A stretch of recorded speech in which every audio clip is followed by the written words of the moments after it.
No, it's not. It didn't crash? No. What the heck? Why did you say Wait. Bro, it was frozen, bro. It crashed. It did. Yeah, you still frozen right there on the screen. Bro, Pause, bro. No, it was for. It's literally paused right there, guys. This is for the challenge, y'all. Let's see if we can get the other one pulled up, bro. Oh, it is on pause. Yeah. Okay, we're back. Wait, are we back? Please tell me we're back. I don't see anybody in the chat. How have we been doing last time like this? Yeah, that's how we done it every No, time. it's up. Yeah, we're up. We have to be up. It's in there. Okay. Still echoing. What's that going? What's that going?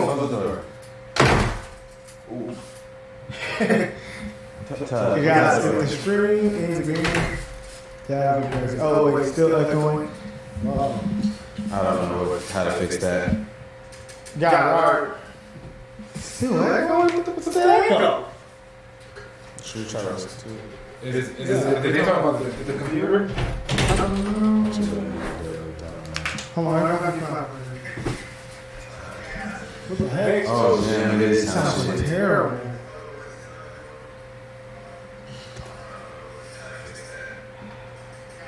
That sounds terrible to hear. Is it? That's the door closed? I don't think that's. You got our stream open on YouTube? Oh. He does. Let me see. There's a freaking browser right there. I think I know. Okay, close it. No, Close this? No, well, keep that. Minimize it. Minimize it. All right, turn down video capture device. On the screen. Yes, turn it all the way down. Turn it off. Turn it off. Yeah. Oh shit. Okay, Yeah, it was catching our voice on the camera that's too. definitely it. Oh shit. Hold on. It hasn't happened yet on there. Well, turn it down though, because they can hear that. Now we should be good, guys. Let us know if we're good. Take glory, the goat from that 10. Yeah, we're good. We're good, guys. Y'all Okay. know it. All right, let's get to the footage. Shout out man. Austin. Said take glory from that 10. That team. That 10. They already know what it is. I don't want to touch that. Let's just get to the footage. All right. Well, I think I know. See, I don't want to press the recording button because I think that's why it crashed. Look, record button. Like that record button, you think it's going to crash if I do press that? Man, I don't know, bro. I'm gonna keep it. That would suck, bro.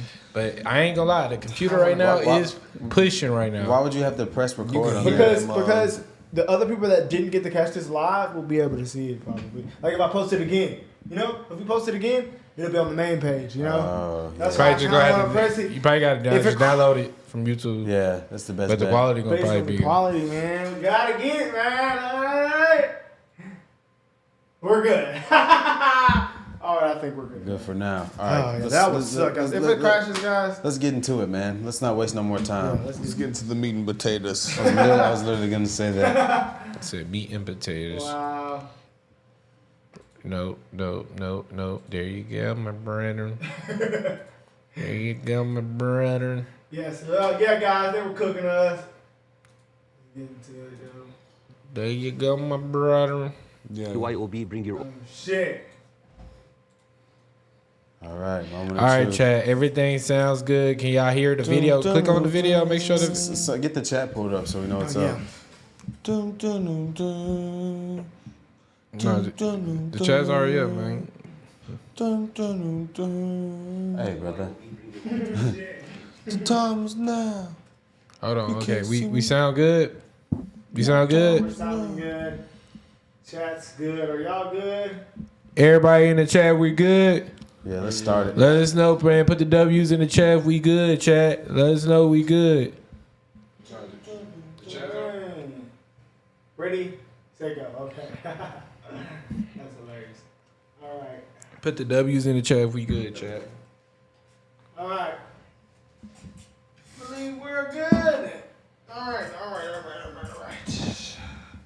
Dun, dun, dun. Piers Morgan versus Bassem Youssef. Round 2.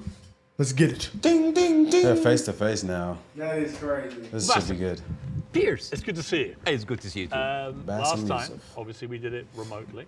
Yes. You were here. I was in London, and you complained that it was an unfair situation. You couldn't see me, your earpiece kept falling out. Yes. So I thought, okay, fair enough. I hear you. I got on a plane. I flew 6,500 miles. And not only that, we're doing it in somewhere that is very familiar to you. It's the Comedy Store in Los Angeles, where you performed many times as a stand-up. So I've done my bit. You did. But actually, this is not the first time we meet in person. No, we did originally in London last year. And I know that many people are watching this for the first time. I would know this, but like I would really love to tell the story of that moment because I was having a tour in the UK and Europe, and I was doing my English stand-up. And one of my, advertising promotion plan was to come on your show. So my agent called me, it's like, Bassem, you're gonna be on Piers Morgan. I said, damn. It's like, what's wrong? It's like, well, Piers Morgan blocked me on Twitter. I did. And he said, like, what did you do? I said, well, during January 6th, the insurrection, you tweeted something about it. And I was so angry at what's happening. And I remember you having you and Donald Trump in a picture. And I said the guy who had Donald Trump with him, whatever. And then I used like very harsh words. And of course, you blocked me. And then I said, like, does he know? I don't know. Does he know? I don't know. Does he know? I don't know. So I walked into the studio. And the moment I was like being seated and they're preparing before we go on air, and you said, oh, hi, Bassem. It seems that you have more followers than me, but it seems that I blocked you. Why? And I told you. And then we said the story on air. And it was funny because I made the joke. I was like, you have always been standing against cancel culture, and you just canceled me on Twitter. But we agreed that this is not canceling because this is your own space and you're free. But now you're unblocked me, and we're here. And we're here. And it was, and actually we agreed about January the 6th, by the way, just for the record. Yeah, of course. I was done about you. Maybe you weren't surprised. I was completely staggered by the response globally to our interview several weeks ago. Were you taken aback by the scale of it? Yes, of course, but I understand why. For many years, the media covering the Middle East has been showing a certain point of view. I'm not going to say bias, but I would say it did not allow certain voices, voices from the other side to be heard. And that is why you see the frustration. Whenever you speak to people in the Middle East, they tell you the same thing. They're not very happy with the coverage of Middle East because our voices are not heard. Now, I am the least qualified person. Whoa, the chat saying skip the first 20 minutes. Yeah, that's what I was about to tap in and tell you, but let's do it because they just rehashing. Like, okay, all right. I want to get to the. I want to get Don't to get the. out of us. Yeah, I do too. To the good stuff. the meeting material. Y'all fun. That interview that we can bridge that gap. Yes. Before we can I Yes. show? Okay. So this is a gift from me and my wife. This is olive oil from the West Bank. Ah. Whenever I go to Jordan a lot, but my wife also like ask for the oil from the West Bank. It's very good. It is the best oil ever. And the thing is, the olive trees, they survive up to 600 years. And they are passed from one generation to the other. And it is like a family heritage. And the way that you do it, so this is za'atar. Za'atar is basically thyme, and you add to it sesame and a bunch of herbs. And the way that you eat that, you take like a piece of bread. Yeah, we don't have to do it now, maybe at the end of the interview. And I seen somebody say 30 basically, minutes. You soak it a little bit. Nobody didn't say 30. I saw it take at the the za'atar. beginning. It shows that, Well, yeah. thank you. And it's very kind of your wife. Thank you. Thank you very much for me. Well, I'm the one who bought it, but it's okay. Obviously, you started the last interview. Nigga said at least with- 10 more. All right. I would argue savagely dark humor involving your wife. How you've been trying to kill her and she was using your kids as human shields and stuff. And Seems like And Let's I'm get still into trying it. to. But you know what? When I failed, you know what I did? I went out to the house and I just like randomly slapped other neighbors. I'm lost now. It's interesting. By mistake. Now, this time I'm ready for you, okay? This time I'm ready that's for the the job, humor. that's Oh, you ready? Okay. No, but it's interesting because last time I was very taken aback. And I remember thinking, as you were doing this right off the top, I remember feeling very uncomfortable, unusually uncomfortable, and thinking I didn't know how to react to that. I didn't know whether I was supposed to laugh or be silent, and I sort of ended up sort of slightly grimacing, half laugh and listening. And then I realized it was very powerful what you were doing. It was satirical, but it was savagely satirical and extremely effective. And that's why I think the interview did so well. But I'm not going to pretend that I found it easy to listen to it or to react to it, because I didn't. You know why? Because all I did was just take the talking points that's been in the media, not just for after October 7th, all through the conflict. It's always like, we need to kill it. All right. You need to kill 5? No, kill 10. You need to kill some? No, kill all. This is what satire does. It take reality, flip it on its head, exaggerate it, and then you can see how sometimes very uncomfortable and even sometimes stupid that sounds. Because I was just reacting to whatever the media is telling me. It's like, oh yeah, okay, let's do it. There's no pushback. So suddenly, the person who's proposing the most extreme measures is like, oh, we'll take it. Oh no, that's too much. So that was like a very simple technique. I just took the talking point and just exaggerated. It was devastatingly effective, I thought. First, before we go any further, how is your wife's family? Because she is half Palestinian. Yeah. Are they okay? They're good. They're good. They are safe for now. Yeah. As like that last week, there was no internet, as you have. Yes. You know, I saw you tweet at the IDF. It's like, how can they know? You know how many views that tweet's had? Nearly 40 million. Yeah. Me just saying, how are they going to see this message if you've cut the internet off? Yeah. I'm wondering if the IDF's like, why aren't the Palestinians liking my tweet? Because they don't see it. Right. No, but I thought that was a perfectly correct assessment. Yeah. But the reaction to that tweet I did was enormous, as everything is in this thing. And I had a lot of people say, finally, Piers, you get it, right? Finally, you get it. And I wanted to say, listen, I'm trying to reach a place where I get this, but it's an incredibly complicated issue for someone who is not Arabic or Jewish to poke their head into. And I've had to cover it as a journalist for a long, long time. Agreed. I think I said to you before that I was editor of a Daily Mirror in England when we opposed the Iraq War, for example. So, you know, I have taken stands on this thing. On this one, I find, I'm going to be completely straight with you. I discussed this with Jordan Peterson this week, and he did a pretty incendiary tweet in which he said, give them hell, Netanyahu, enough is enough. And he was actually very self-reflective about that in the interview we did this week, where he later issued a 20-minute video, because he said sometimes a one-line tweet can be unnecessarily inflammatory to people. Much better to take time to explain it. Here's where I've got to with this conflict now. I viewed what happened on October the 7th as an absolutely appalling atrocity, a terror attack of unimaginable horror. And I absolutely think that Israel has a right to defend itself from the people who committed it, Hamas. And I've questioned for the last 3-4 weeks, what is a proportionate response? And I have said repeatedly, I don't know the answer. I want people who have a view to have a view about that. And I'll ask you again about where you think we are with this. I also acknowledge that Hamas live amongst civilian population in Gaza. And therefore, if you do what the Israelis are currently doing, which is a ground offensive into Gaza, a lot of civilians are going to get killed. And at what point does that become disproportionate or even illegal? And I don't know the answers to those questions.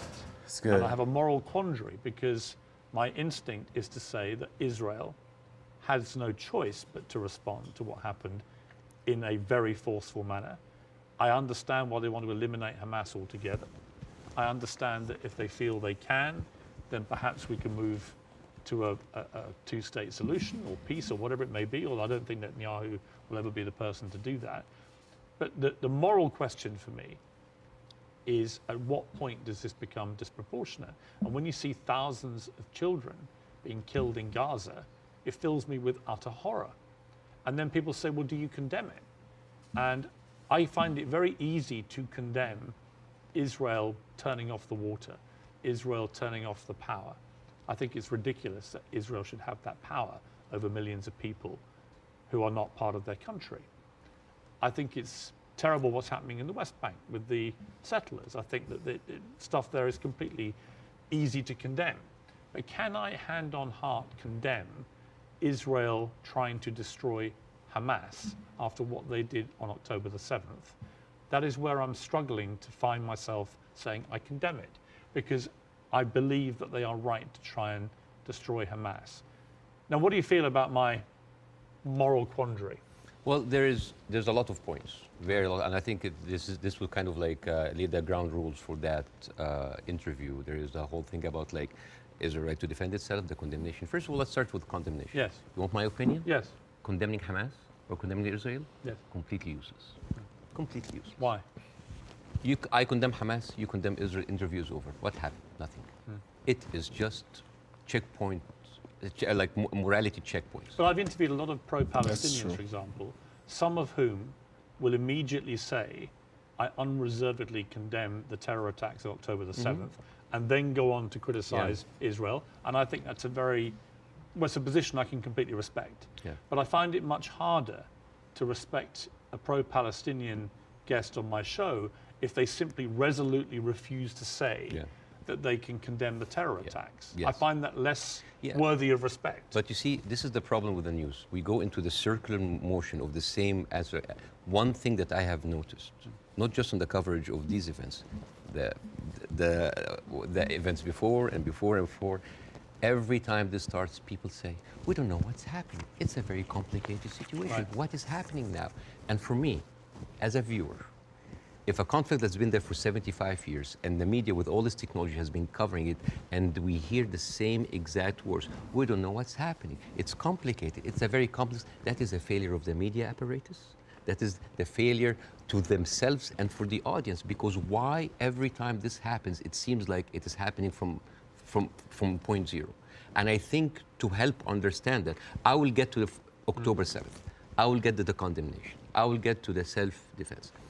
But I think maybe we can do, we have like all the time in the world, and we can discuss, this interview could be a bookmark, landmark for maybe looking at that conflict in a deeper way that nobody had gone there before. We have the views, we have people waiting. Yes. You know, as I said, I'm the least qualified to discuss that, but it's an opportunity to use it. I'm not massively well qualified myself. Yeah, both of us. Like, I'm I mean, look at us. I'm an Irish Catholic, I mean, right? look at us. Yeah, two privileged people. One white, one white wannabe, discussing the most complex conflict of our history. But I want to start in a totally different area. I want to start with anti-Semitism. Yes. I think it's an important issue. Yes. I think there is a rise of anti-Semitism in the world, and I think No, for real. there is. This is very dangerous. And I, as a Kids Muslim can't even go to who school. has been through events where there were terrorist attacks somewhere, and that reflects to us, on us, I can completely feel that. Since what happened, I had text message from the Jewish friends. Are you okay? Are your wife's family okay? And I was texting them. Are you okay? And I think it is very important to agree on the language, because the word anti-Semite has been used and abused, and most of the time not for the good interest of the Jewish people. Because the first 2 days of the coverage, I watched the news and there was a lot of protest that was led by Jewish Voice for Peace. And they were led by people who opposed the Israeli attack on the civilians. And I remember quite well, many of the Republican representatives in Congress came out and they were calling these the global intifada, the global jihad. I love it when they say jihad. They sound like a horse. Jihad. It's very funny. Or they say like, these are, and I quote, Iranian-backed jihadists. And I said, wait a minute, but most of those people are Jewish. Those people who took over the Capitol, the same people who took over Central Station in New York, which is known as the biggest civil disobedience event in America in the last 2 decades, they were all Jewish. That's and then I crazy. find Nikki Haley saying anti-Zionism equals anti-Semitism. And then I remember it's like, oh, Jewish people in America are saddened by the fact that they are not citizens of America or citizens of the world, but they are citizens of Israel, and they have to back Israel in whatever they do. And these are not my words; these are the words of Jon Stewart. He went down and he said, it's very, very important to divide these two. And what is very, very interesting. Would you compare that on that specific point to the way that people try and say That's all insane Palestinians statement. are responsible and accountable for what Hamas do. Yes, yeah. In other words, I think you can be very critical of Israeli government and their policies and Benjamin Netanyahu and the politicians, but that doesn't mean that you have to take that criticism to innocent Israelis who may have exactly the same criticism themselves. And this is why it is very important to have these kind of discussions, because the saddest thing that I saw is the people that were in so much support of Israel are anti-Semite themselves. MTG, Marjorie Taylor Greene, you know, she said like, oh, I send my aides, and they took pictures of the protesters. Basically, she's surveilling protesters. And Marjorie Taylor Greene is very known for a very famous post in 2018 where she blamed the California fires on a Jewish space laser gun. You remember that? Yes. You remember that? It's just like, oh, they were burned because Jewish investors, Rothschild and Feinstein, anything that ends with Stein, because that's of course sounds Jewish. They put a satellite and shooting laser beams to. It's possible. And not just her. You have Steve Skoulas. Thank you so much. He is now the Speaker of the House, and he has been invited before for an organization that was funded by David Duke, the founder of the KKK. You have Kevin McCarthy, who is the former minority speaker, leader of the Republican Party in the House, and he accused Jewish billionaires of rigging the midterm. So how come those people are accusing us of anti-Semites? So here's the thing. So let's go to the equation that Nikki Haley put on Twitter. Anti-Zionism equals anti-Semitism. No, it is true. People who hate Jews, they're also anti-Zionists. It is true. And you could be someone who hate Zionists, who don't like Zionism, and you are Semite. You could even be Jewish. And guess what? You could be a Zionist, like those people, supporting Israel, and at the same time you hate the Jews, because the chant, Jews will not replace us. These echoed in Charlottesville. It did not echo in Gaza. I mean, in Gaza they say worse stuff. You just saying the name is a bombing, name at on this their point? downtime. I think he's pointing out a lot of hypocritical people who have thrown stones for calling people anti-Semites and for speaking out against Israel. He's basically saying like all the people who have done that have had a history of anti-Semitism. Yeah, That's basically what I feel like. But he's saying. he just said if you could be Zionist and still be anti-Semitic, or you could be Semitic and anti-Zionist. How can you be that? I don't think he I said. think what he was saying also maybe is almost to the point where like, if say you could be black and be destructive to black people, you could be screaming you fighting racism, but actually you're hurting black people. Like that's an analogy. Maybe. Well, no, but then you would be white, because like he's saying that people that are not Jewish. I think he's saying both. Like you can be no matter what color or what you are. I feel like he's saying basically whatever you are, whatever race or religion or whatever you are, you can still put a name. Have a bad effect on a race. Yeah. Oh, okay. That's not what I got from that. But I don't know. I was just noticing that he was pointing out like a lot of people. he was So he's saying like Nikki Haley can be a Zionist and still hurt. Like, well, I feel Israel. like I think he was just pointing out like that. She was saying like if you're anti-Zionism, you're anti-Semitic. So if you don't support Zionism, that means you're anti-Semitic. Huh.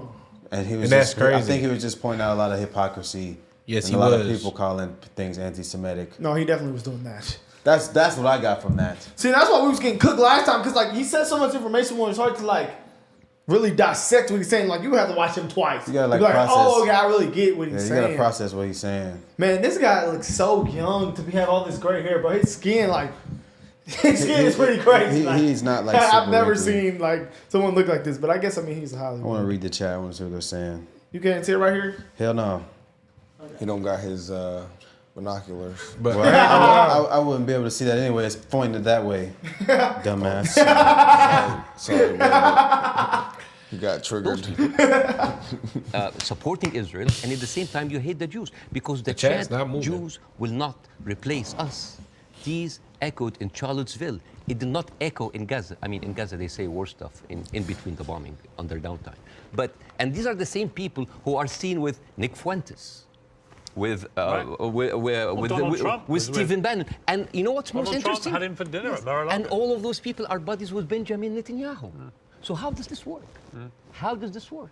And you know the people who speak against this, like Jon Stewart, like Bernie Sanders, like Naomi Klein, what do they call these people?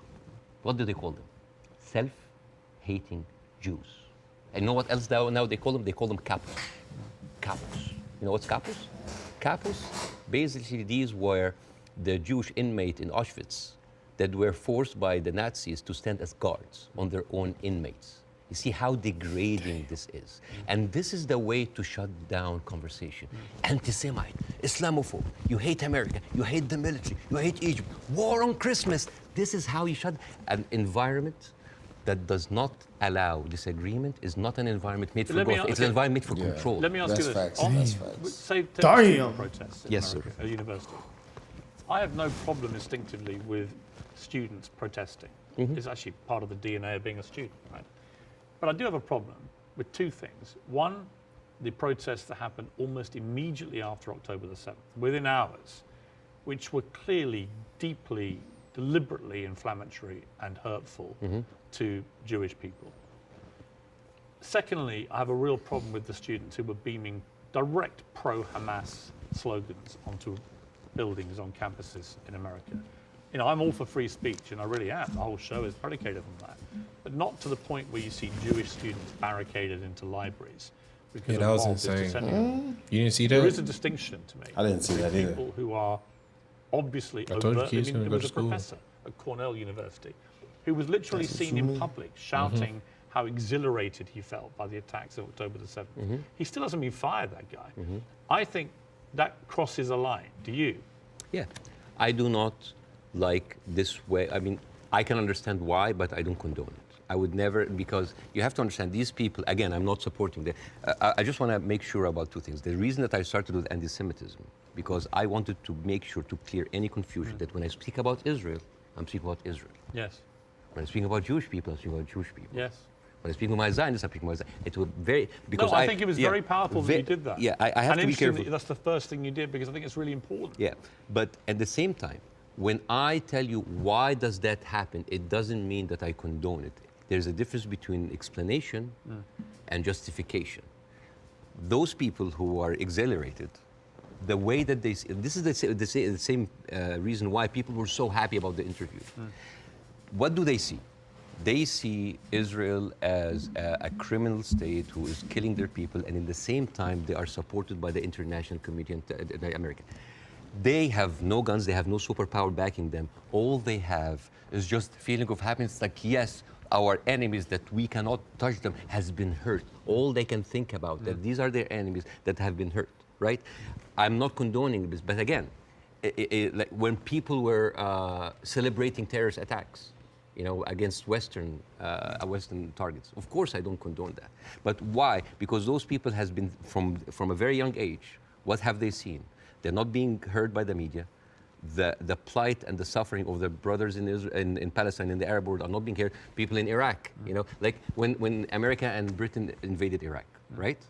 What the Arabs saw? It's like two superpowers are coming in on just regular people. So whenever there was like a bomb or like an attack on American troops, people would celebrate. Yeah, they're our enemies. Emotions are very inflammatory, and it is not right. But those people had nothing else. All they can is just like shout. All they say is like to rejoice. It is not right. Again, I'm explaining why is this happening, because it's like, yeah, if I cannot get you, I'm just gonna scratch your eyes. I'm gonna scratch your eyes because you've been beating me all the time, and you have the whole international community backing you up, and all I can do is scream. Is it right? No. But it is understandable. Again, it's not the right thing. But no, it's not like understandable. It's like, oh, no. But again, it is an explanation. Now, hate. And again, this is another way why this has been magnified in the media so much. What does the Western audience see? They see people rejoicing for the death of innocent civilians in Israel.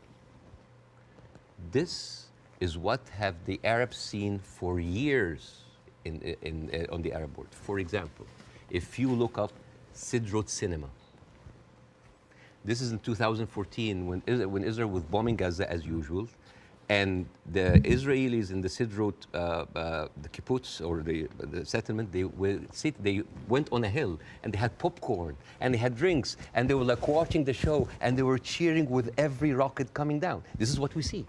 Western people didn't see that. Well, somebody found a tweet actually of mine from 2014 in which I said, at what point does what Israel is currently doing to the Palestinian people become terrorism? And because I've always said, you know, I've spoken about this a lot over the years, and I've always tried to be extremely fair-minded, albeit deep. nobody really wants This to is be deep. fair-minded. So deep. They want you to take a side. It's actually making me respect Piers a little bit more. He's actually like letting him talk. He's trying his having a hardest real for Yeah, no, conversation. this is with the him best time. interview I've ever seen from Piers. They are both like This is the best I've ever seen from him. calmly debating. This is Yeah, the only no. way that you get shit done. I literally like how they're both highlighting a lot of the timeline of facts and like breaking it down. No, this is good person activity from Piers. Right You know, here. Bassem Youssef, he's a really well-spoken guy. He's very He well-spoken. keeps trying to sprinkle in jokes here and there, but he is a well-spoken, intelligent person. But that was clear that my thinking back then was that they were absolutely overstepping Absolutely, the mark. absolutely. But again, to the point of rejoicing. No, I know what you mean. Yeah, Is but it- like if you, for example, Google the wedding of hate. This is like a Jewish wedding in Israel where they were celebrating the arsons and No, the no, I've burning seen- I've seen- of Palestinians. Look, But Bassem, to be clear, I've seen lots of videos. no, but like, I'm not talking to you, Piers. No, I know. I I'm know. talking to the Western audience I because understand, but I I- want to see like I want to say like this is what they see. I mean, for example, there is a very famous video for Samuel Abu Za'anin, who is like a young kid that he was shot point blank by an Israeli soldier, and he was not allowed to have any medical attention. And as his dead body was being put into the ambulance, the Jewish settlers were cheering. So for an Arab audience, this is what we see every day. So when they see, oh, we heard them back, we heard their people like they heard back, it is not right. But this is what hate does. It escalates, it feeds each other. Radicalism feeds it. It is terrible, and it is just like a vicious circle. So I would like to do something that is very interesting today. When I invited Jon Stewart to my show, as much of like a reception that if you see on the YouTube, people just like Yeah, sorry. we had to cut the 5-minute standing ovation for broadcast. People was on their feet for 5 minutes. They could not believe it. I remember Jon Stewart telling me I could never imagine that a Jewish guy from New Jersey would have that kind of reception in Cairo. And yet, on the internet, people who would have, what? You brought a Jew on your show? Why you are with a Jew? Yes, hate. Wow, they're beefing like that? Wow. So, and the thing is like that's why pretty crazy. we do not see You made each a good other, point about people in the Middle East and people in the West. both sides That of we it. do not. No, he's going He's crazy. definitely making a lot of good points. He's going Because crazy. I heard, who did we hear say that? Someone said that before. I haven't heard that Old before. reaction in the Edge. I remember hearing that. If both sides have to at least have a voice so Oh, that definitely. there's a conversation. Yeah, because if it's no conversation being made, Then it is people are just control. boiling Yeah. inside and they're ready to spaz. Now, I actually heard the worst call ever. I was going through a rabbit hole of this situation, and I went on like an Israel Instagram, like I think it was their soldiers and stuff, and it was showing like a Hamas person, like they had like a microphone on them or something. I don't know, but they got a voice recording of somebody sending something, I guess, on WhatsApp to their father, and the guy was all like, "Dad, I killed 10." He was telling his son like, no, he didn't tell. He was telling something. The son was telling his dad, "I killed 10." His sister got on the phone, was like, "Okay, just come home." Like it was the saddest thing I've ever seen. It was a phone call? Phone call. It's on the Israel Instagram right now. Cause you know they trying to show both sides and stuff like that. They posted a Hamas person Oh, wow. phone call. That actually, like I almost was in tears. About I how saw sad it someone was. tweet that Dang. to Candace Owens, but I didn't see have you seen this? And she was like, I heard the whole thing, but people in the comments was like, "Do y'all see how his dad was like, okay, I support you, son." His dad didn't even say he was supported, but like the family just was like, yeah, people it was just have like, definitely whatever. chosen sides, and it's That's definitely insane. like something normal. He said, I at least killed 10, Dad. I said, dang. yeah, no, That messed me up, bro. people I are was definitely picking in sides. chills. Oh, he is I definitely. think the best way is to look at this I from got an a grandma. objective perspective. Yeah. How can we get peace? Wow. I didn't know they were beefed out like this, Solutions. bro. I didn't not know either. that. I This didn't is either. insane.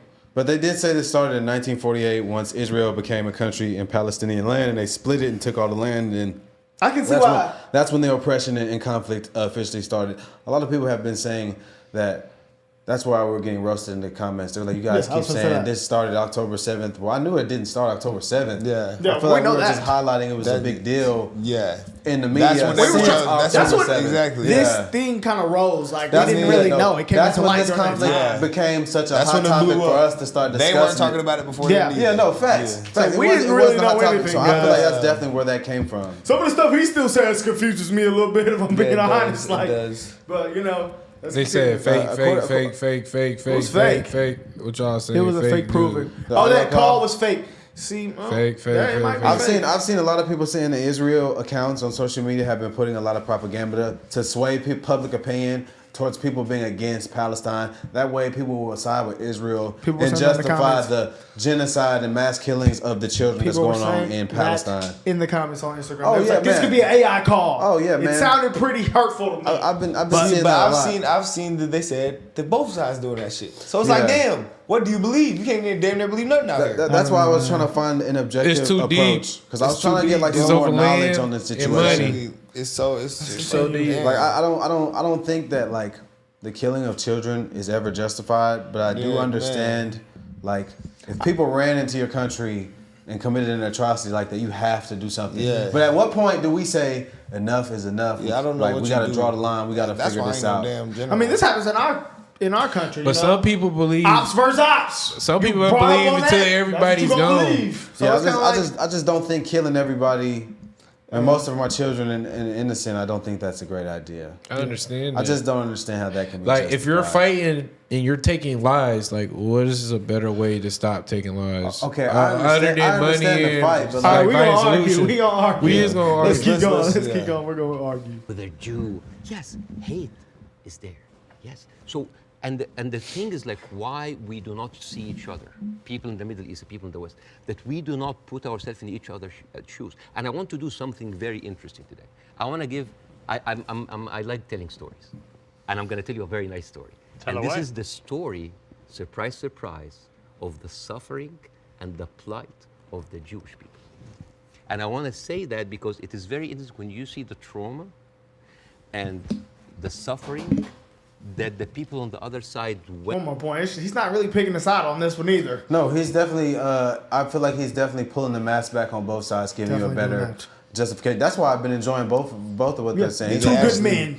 We having a conversation now. Yeah, this is educational. You might understand why they're coming soon. So this is. See this? This is a map of all of the history of the expulsion of the Jews in Europe. They've been like, I have never seen a minority being kicked around this much, right? And of course, this comes back to the whole idea about the original sin, that you have betrayed Jesus Christ, the blood of Jesus is on your head. And then comes the 11th century. At that time, Jewish people were not allowed to own land. They were just peasants. Even some of the professions they were not even allowed to participate in. But they were allowed to do one thing, usury, money lending, because it was prohibited by the Catholic Church to engage into that. So what happens when you work in money? You get richer, right? And those Jews lived in ghettos. Now, ghettos was not just like isolated neighborhoods in cities. Sometimes ghettos were outside the city. This is like how isolated they were. And in those ghettos, they have to pay gold to the mayor or the governor or the prince or the noble.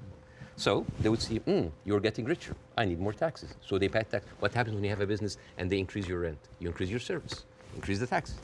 So what happened? The Christians started to default. And suddenly, the image of the greedy Jew was created. Wow. Shylock, merchant of Venice. Wow. If it will feed nothing else, it will feed my revenge. Like never did I see. Can we pause that real quick? Sorry.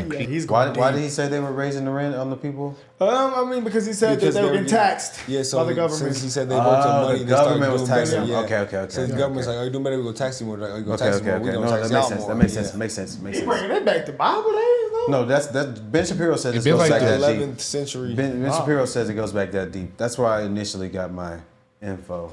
Merchant of Venice. If it will feed nothing else, it will feed my revenge. Like never did I see a creature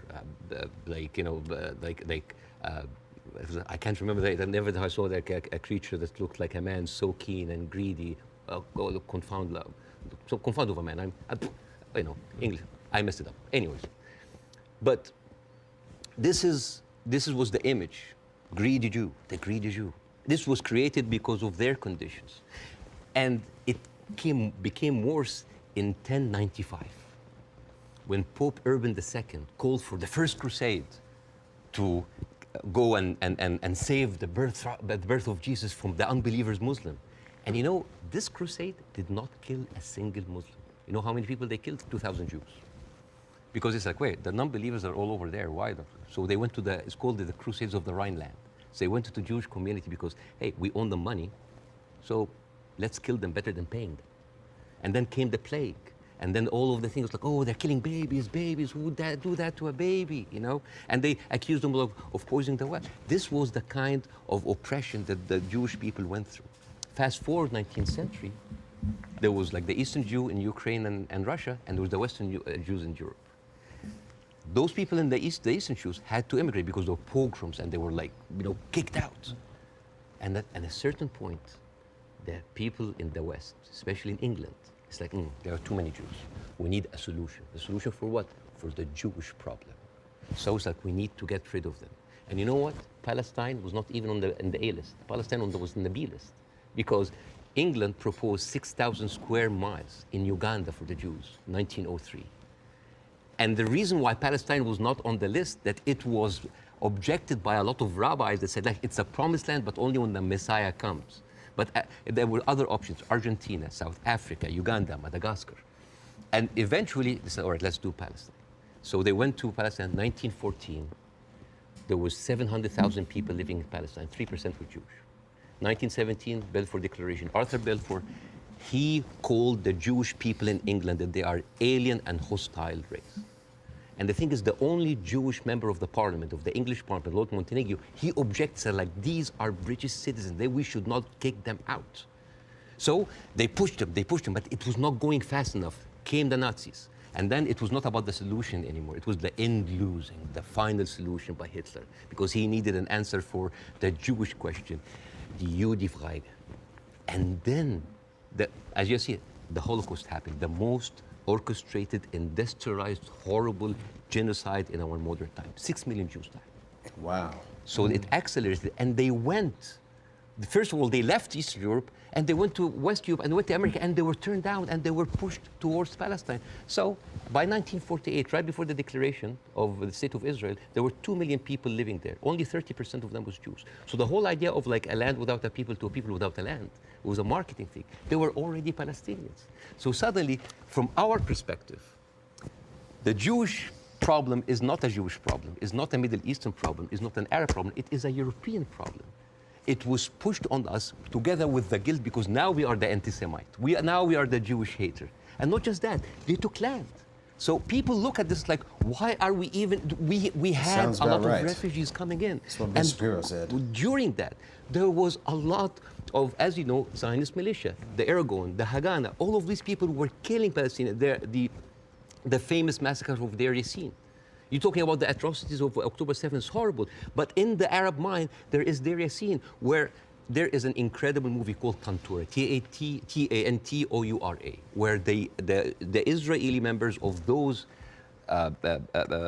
militias, they talk about the atrocities that they did, including opening up the pregnant women's bellies and having bets if the boy inside is a boy or a girl. What? It is one of the most horrific, and they talk about it, some talk about with regret, and some talk about with pleasure. We did that, right? So you have even King David. I think your Prime Minister, Mr. Sunak, was there. And if I was British, I would question this. Because as you know, King David was bombed by the Aragon militias. 91 British soldiers died. I don't know, if I was British, how come my Prime Minister would have the nerve to stay in that hotel? I mean, the ghost of the 91 British soldiers, that must be haunting for them, you see? So when you see all of that, and you see that suddenly, overnight, 1948, there were 1.5 million Palestinians, half of them, 3/4 of them were overnight pushed into refugees. Yeah. And this is why it's called the Nakba, the catastrophe. So now we have all of this building up into the minds. And suddenly this was like a conflict, a hate, a problem that we didn't have to do anything with. This was basically pushed on us by the Europeans. You see? So this is why it is important to say that. And I'm not saying that just like, oh, let's wipe out the state of Israel. Let's like push them in the sea. No, but it's important when you talk about the conflict that you talk about the root causes, right? No, there was like a vibrant Palestinian culture happening over there. And right now they are erasing this culture. Suddenly I'm thinking of like Israeli feta cheese. Israeli hummus. Oh, that's an insult. Israeli hummus. Come on. I mean, take the land, but leave the hummus, man. I mean, come on. I mean, that's not fair. You are someone who's always spoken against culture, cancel culture.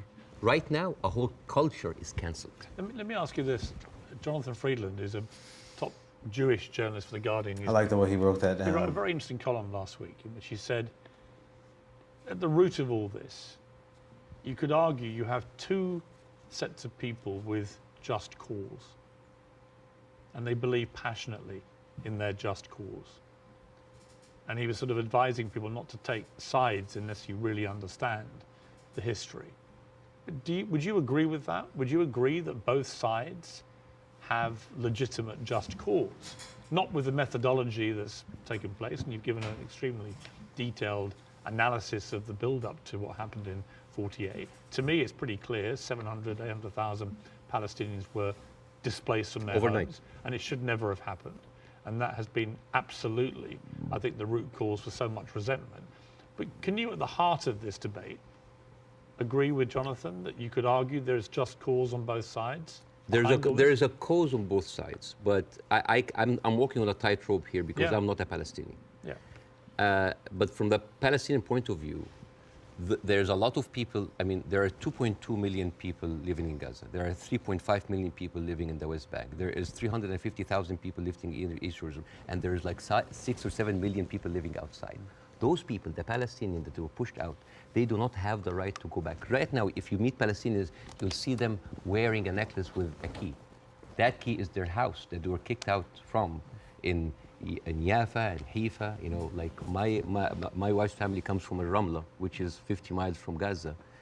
And according to the law, those people have absolutely no right to go back. Even if you are a Palestinian with an American passport, they give you hell in order to go in. And yet, a Jewish person born anywhere in the world, born in Poland, born in Ukraine, no question asked, he can jump on a plane, land in Israel, and get the Israeli citizen and take a house that most probably belonged to a Palestinian.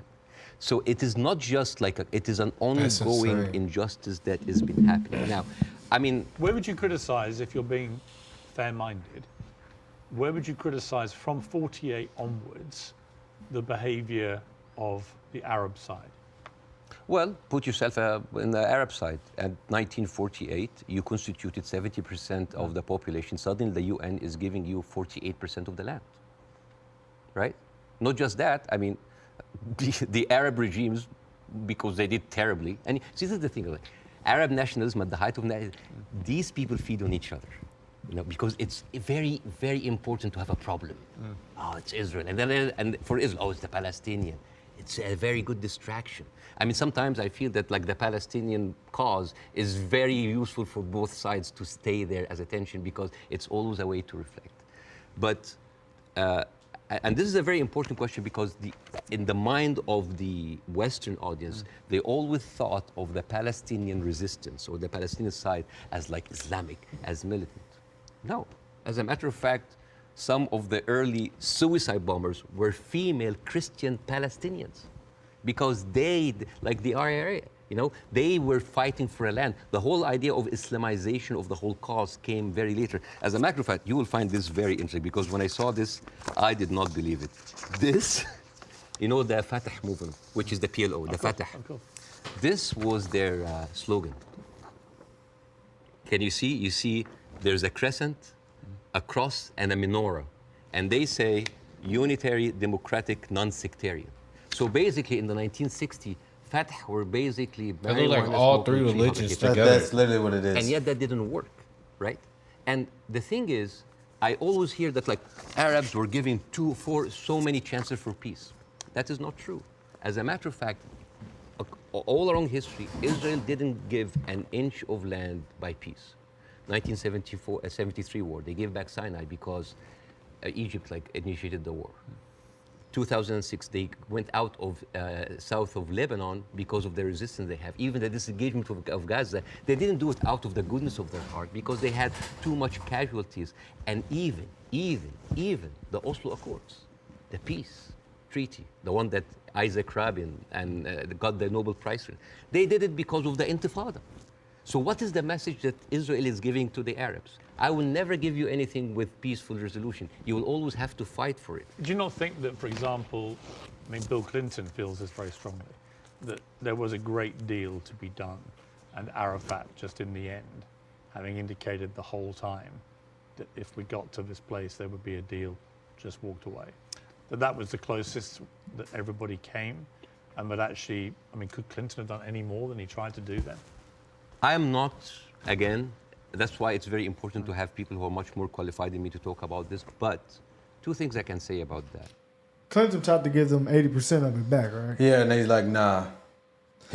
Bill Clinton came up with the proposal, and they was like, I ain't nah. gonna say if they wrong or not. I'm gonna just let it ride. I think they should. But think about it. Ain't too crazy, but think about it, like they just had their land and they just I said, get yeah, it. you over We with. gotta keep Drop it 100, somebody on though. your shit. We gotta keep it 100 though. I get it. 80% is better than 48%. Yeah, you got it somewhere. If You you're know? negotiating, you somewhere. You So who said they could just say, oh, you will? Yeah, you're right. I can see what I'm why. saying? UN. Hey, if I'm feeling some UN. type of way, I might say no. So who So, just said I the UN can't- said it's okay? Like, all right, Those we the just strongest go. countries, all Yeah. united together. Yeah. So You know? I'm just saying that's just insane. Let's see though. what Youssef Yeah, has to it's say pretty about it. insane. Done any more than he tried to do then? I am not, again, that's why it's very important to have people who are much more qualified than me to talk about this. But two things I can say about that. Number one, the whole thing about the Oslo Accord, there was a video for Netanyahu who was talking to the settlement offer 2001, and he was bragging about sabotaging.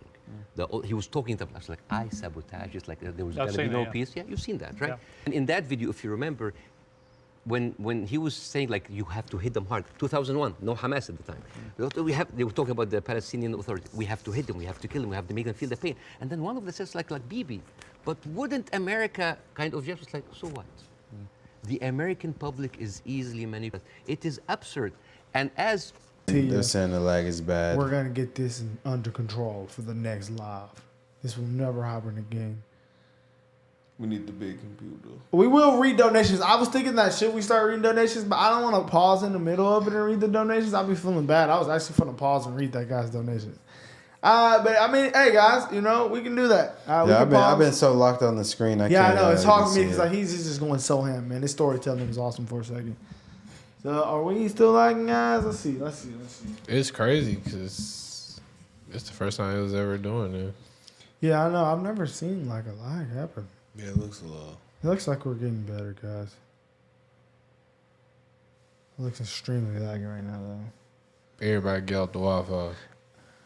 But now we just lost like 200 people. But it's all right. It's all right, guys. It should be coming back really soon. It should be all right. I'm actually already off the Wi-Fi. Okay, yep. Stream on 1080. Bro, we literally like doing the video off the camera that we do reactions off of. I don't know why it looks like this. I think we fixed it and so much was going on, guys, the live stream. This was a lot happened. But let's see. Are we okay, guys? Can we start it?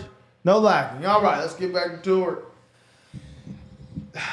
He talking about I'm not a pro on this situation. He's seeming like it. Maybe we just don't know shit at all. He's very knowledgeable on the history of it. He's Arab himself, so He said I can't speak on anything. So where I mean, is he from? can't, but Because he said he's not Palestinian. I don't know. He's, But Jewish. He's definitely no, he's not, bro. he just said that. I think Arab. he did say he was Jewish. I'm He's pretty sure he Jewish? just said that, guys. Am I think he tweaking, did. guys? I thought Like, he was I Arab. thought I I'm heard pretty him sure say he that said too. he That's was why He I said asked his to wife double is check. Palestinian. Yeah, I thought he said he's guys, Arab, let us bro. know, guys. Is he Arab, Jewish? What is he? He's Egyptian. He's Egyptian? Yes. That's what it says? Yes. So he Wow, From I thought I Egypt. heard. I'm an idiot. I don't know. All right, guys, let us know. What is he? Yeah, he's Muslim. being retrospectively angry. Yeah. I said, like, He's Arab. This guy is mocking the government Egyptian, and the people who have been with him all the time. It's like, oh, they can be easily manipulated. They can do it. And even, by the way, even Isaac Rabin, the one who actually did the peace accord, he was known famously, say, the way to actually beat those children is to break their bones, called the broken bones policy. They will like get those kids and break their bones on the pavement. So this has, the whole idea about like Israel wanted peace and Arabs only wanted to fight is a very, very bad representation. I actually think as it's gone on, the genuine will on both sides for peace has not existed. No. I think it's been a deceit to the world No, I'm sorry. and to the relative groups of people on both sides. The official, And actually a betrayal of them. the official stand of the Palestinian Authority, and again, I cannot speak, I mean, it is very difficult to do this. The official stand of the Palestinian Authority is that we are just happy with 22% of the land. Just give us like that. Yes, there are people that dissent, but the thing is, you cannot just say, okay, let's talk about peace. And then you take away my land. Let's talk about peace. And there's a kind of like passive aggressiveness happening. Oh, let's talk about it, but I'm going to build settlements. I'm going to suffocate your cities and your villages. You see, I think that has been incredibly inflammatory. Yes. Worsening the situation. I think putting back the chance of peace. I mean, Netanyahu, I interviewed Netanyahu earlier this year in the middle of the big social protests in his own country. And I couldn't understand what he thought he was doing, except that it seemed to me political expediency, that he had to get power. Again, he had put a bunch of right-wing headbangers into his cabinet who have incredibly bad records. Yeah, there's no way to get Incredibly peace. incendiary That's way why I see. about. Hold on, quick idea though. Okay, guys, the people talking about reading the donations. Maybe we can read the donations, guys. Do y'all think we should read the donations, or should y'all think we should read them at the end? We're probably gonna like miss them if we read them at the end. See, I think can't see them anymore, and I can't see. I never seen. Look, this is what we do. We'll read donations. If you say anything stupid, chat, roast them. Say L take, guys. This is all I can say. We'll read the donations. All I can say right now. Somebody said some crazy stuff. But I didn't want to Who stop. said, like, is there any way to find peace? There's no way to find peace if a person feel like their land have been stolen from and it was told to generation by generation. I agree. I know what type of person I am. I'm riding for my people either way. So I would also like to just That's what randomly both sides point are out. doing. I would also like to randomly point out. Not only is he a comedian, he's a heart surgeon. What the heck? Smart. Yeah, it says he went to a medicine college in Cairo, Egypt, in 1998. And that was his second degree. How old is this dude, bro? He's 49. He's 49. Yeah, Youssef. Yeah. This is the wisdom hair right here. No way he's 49. But yeah, bro. no, I read way, that. That makes bro. sense. He's 49. He's 50. He's going on 50. I guess. Wait, hold on. Guys, okay, guys. You should react to... Okay. We ain't gonna read the... You should react to, guys. We'll just keep it in mind. Incredibly bad records, speak in an incredibly incendiary way about Can't be no peace. Palestinians, Looking for like it. example. And that he did this for power, and then he launched because they were pushing him to do it, a ridiculous assault on the integrity of the Supreme Court, the independence of the Supreme Court. And many Israelis rose up. So Netanyahu has become, to me, a big problem. Right? And the people, all the polling shows that. Israeli people are very unhappy with Netanyahu. I don't think he's ever going to actually want to forge peace. And in fact, I think he was instrumental with Hamas in wanting to keep them in power because he felt that that would create the split with the Palestinians, with two political groups, and that would be good for Israel. And it was leaked in a Likud conference in 2019 that he was bragging about giving Hamas money because this is a way that we can keep Palestinians divided. It's just so and messed yet, up. so we I have seen never some- have one. So this I is a have guy seen who this. is. But look, we can agree about Netanyahu, I think. No, right? but not just Netanyahu. There's a book. And I would say most of his cabinet. There's a book called The Fear of Peace. It's by Moshe Zimmerman. And too far he's gone, an Israeli bro. historian, and he said, like, the average Israeli citizen does not have a vision of peace.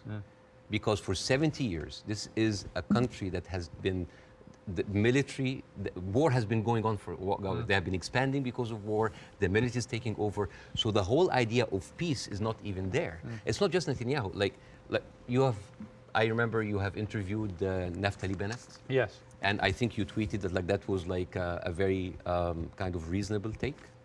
Yeah. I don't think I said reasonable. No. Yeah. But like Naftali, he went after Queen Rania, and he called up shame on Queen Rania. No, I didn't say reasonable. I just said this.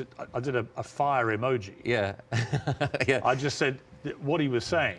Yeah. I mean, I was going to ask you about Queen Rania, and let's ask about, since you've raised it. Yeah. Because Queen Rania accused the West of a glaring double standard. She said, it's the first time in modern history there's such human suffering, and the world is not even calling for a ceasefire. So the silence is deafening, and to many in our region, it makes the Western world complicit. Don't roast me. What a ceasefire? Can you mute? Stop shooting. Fighting. Stop Cease fighting. fire. So cease like stop firing. Hey, can you ban that person that keeps spamming the Palestinian flag in the chat? Bro, I don't think we can. I don't know. Or not ban them, but at least mute them. So I've been seeing people saying, "Can you mute this person?" Hide from this channel. Hide the user from this channel. Yeah. Yeah. That might be it. Okay, ceasefire. Okay, so the world. So how are we gonna say? I think we're all saying ceasefire. Am I wrong? But nobody's gonna cease fire. They pretty much just what I'm hearing. Both sides are both ride for what they sides are believe. both wrong, They and both one gonna ride side for what they believe. one at side the end of said the it's day. over. You took my land, and we gonna see about that. Both sides Did are ride Piers for what not they believe. just say that- So like, what do you do? I don't know. What do you do? You can't. History is such That's why I see like it's effed up.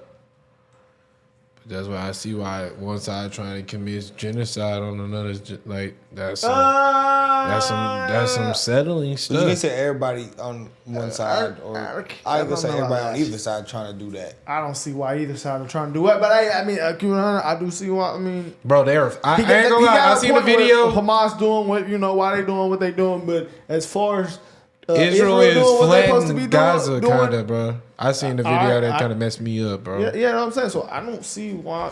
I don't know. I feel like Israel had a right to defend themselves, but like trying to kill Palestinians, I don't see the reason at some point behind we have that. to say enough is enough.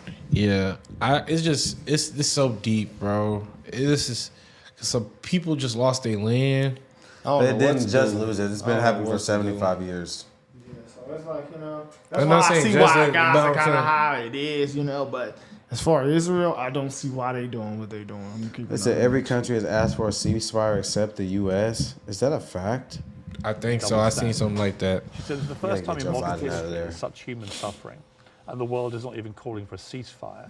So the silence is deafening, and to many in our region, it makes the Western world complicit.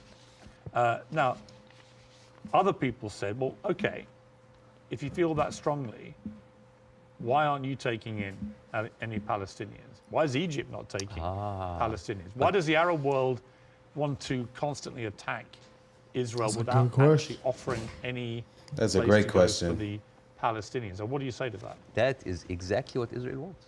And that is exactly what might actually starts Third War III. This is the war solution. These are Palestinians. These are their lands. And then suddenly take them. Why? So they've been basically kicked around from their homes. And now another country should take them? You see what will happen? Imagine this. Now. And because Israeli official has been talking openly about this. It's like, why don't they just go in Sinai? Why they go? You know what would happen? Those people are going to be pushed in Sinai. And with any population, 2 million people, they are living in refugee camp. What do you think will happen? A Unrest, revolution again. chaos. And then after a few Are years, we not having that in the America? Western media will come with their cameras like, oh, look at those Arabs. Oh, they're killing each other. Oh, Israel is good that they got rid of them. And then they will go to the West Bank. And suddenly those 3.5 million people push into Jordan. The whole idea, why does Jordan take them? Why does Egypt take them? The same question. Europe has 44 countries. Why don't they take Israel? America has 50 states. Why don't they give them Florida? I mean, we seem to complain about Florida the whole time. Why don't they just like give Israel? The whole idea was like, oh, you're Arabs, you're all the same. No. Because what will happen then? So It's Israel all will too move into deep. Jordan? That's like, oh, Saudi, why don't you take the Jordanian? So let me, This is not I a hear you, I solution. hear This you, is I not hear- a solution. Bassem, I hear you. I'm not taking a position Yeah. either way. Let me ask you. Yeah, they try to I treat wanna it like say it's the something about United what Queen States Mother is said. deeper. Okay. The whole idea about like the West. It's deeper. But that was a I great think point about how that's happening that here now. in Yeah, few no, it weeks, was. Israel morally corrupted the West like no other. I think the West will have a lot of time to recover because for years, the West has been telling us, oh, look, we're liberal. We're all about human rights. All are equal. Adopt our values. And then suddenly, but you don't want to even to cease. We don't want to even tell Israel to stop. And suddenly we woke up and we found McDonald's are giving free meals to the Israeli because like nothing will make you feel better after killing a bunch of Palestinian kids than a Happy Meal. So let me ask you this. They have a toy. So this brings me to Hamas, okay? Damn. So There he goes with the jokes. what Israel will say, because they say it to me every time they come on the program, whoever from Ehud Barak to Natalie Bennett, whoever it may be. They're deep though. They say, look, we suffered such a catastrophic terror attack on October the 7th that we have decided we are going to get rid of Hamas. There are 40,000 or so Hamas terrorists in their eyes who need to be got rid of. And I do believe they're terrorists. Only terrorists can commit the kind of act of terrorism we saw. So can we, on that point, can we agree on that? Do you believe Hamas is a terror group? It is classified by America as I'm not a big fan of Hamas, and they are a militant group. That does like stuff like. Are they terrorists, do you think? Yeah. Okay. So we agree on this. So you have 40,000 of them living in Gaza amongst the civilian population. If Israel has decided to eliminate a terror group, Hamas, as the world did with ISIS, for example, and I think there are a lot of parallels given the way they behaved on October the 7th to ISIS. I don't want to be the reader, bro. All right, I'll try There that. is no moral equivalence between the sides. This has nothing to do with land. Hamas wants every Jew in the world dead. Egypt expelled all Jews. Just Google it. This is bullshit. Damn. Okay. Who said that? Thomas McNeil. All righty. Okay, Thomas. How do you do it if you don't? You got a statement. Say it loud. Say it proud. Trying to do it. Exactly not the way that Israel does it, because if you have the one of those. How do you do it? How do you do it if you don't do it the way Israel is currently trying to do it? Exactly not the way that Israel does it, because if you have one of the most advanced military powers in the world, and it takes you 3 weeks, 9,000 Palestinian civilian death, 21,000 injured. As we are talking right now, Israel just bombed Jabalia, which is a known refugee camp. This is not self-defense. You know, like one of the most questions, like, does Israel have the right to defend itself? This is a no-value question. All right, but it's a conspiracy theory that I don't know. Somebody told me that the Hamas had the underground tunnel under the hospitals. Didn't I hear I've somebody seen say that they have I underground saw tunnels, that. but I I didn't saw see they're that. hiding in them. I saw that's how they smuggle in the guns and things. That's can what I see read that. or saw. But who said the hospital thing? I saw that know. on Twitter. On Twitter, you know. Okay. Everything comes from damn Twitter. Yeah. So that's why I don't know what It to is believe, a what not very. to believe. This is not self-defense. You know, like one of the most questions, like, does Israel have the right to defend itself? This is a no-value question. This is a no-value question. Well, I would ask a different point. I would say not only do they have a right to defend themselves, which every country would after a terror attack, right? But they actually have a duty and responsibility to their population to try and stop that happening again to them. They've been doing. And I do understand, and I agree with that. Yeah, but here's the thing. If it takes you all of that time, all of these civilians, to take out a few hundred guerrilla fighters. We don't know how many of the people few who died. thousand. We don't know. It do we? doesn't matter. Yeah, but Bassem, But- you don't know, and I don't know. We don't know, but right? like we don't even know if the casualty numbers are correct because they're all coming from Hamas. and we the should health authority- and we should believe Israel. No, not necessarily. No, I don't believe either side. But actually. but here's my problem with But here's Israel. my point. I don't think we should assume that we know these statistics Okay. are correct. I don't think we should assume we know exactly how many children are being killed. I agree with we do that, know Piers. a lot have been killed. So the moral argument remains the same. But we don't know how many Hamas terrorists have been killed in the last 3 weeks. We just don't know, do we? So basically, we're dealing with a very incompetent military force that has been sucking America dry for years, and then they cannot do the job. But how else do they get rid of Hamas? Not like that.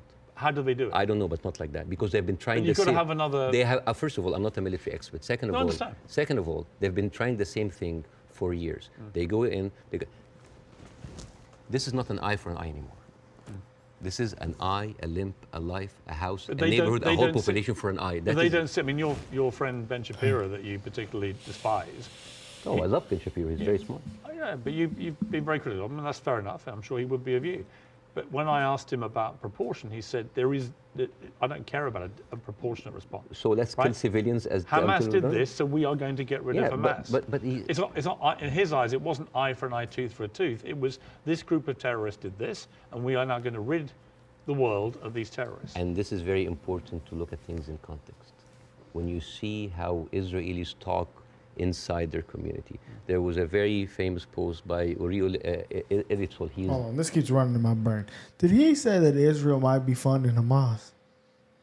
No, they were. I think he said somebody, they were. He one said dude, they a helped leader. fund Hamas to help separate Palestine's. Because they wanted two parties. Yeah, they wanted to help them like divide. be divided.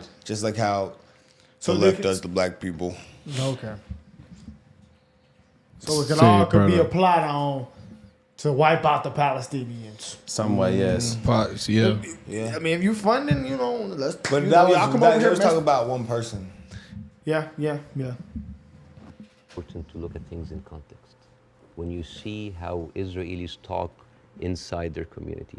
There was a very famous post by Uriel Eritol. He is the speechwriter of Netanyahu. He said, "What is so horrific about understanding that the whole Palestinians people are our enemies? All of them are enemy combatants. We should kill them, kill their mother, destroy their homes, the homes that they raised those snakes, who no snakes So I didn't try to say, I like how you spent $10 just to lie.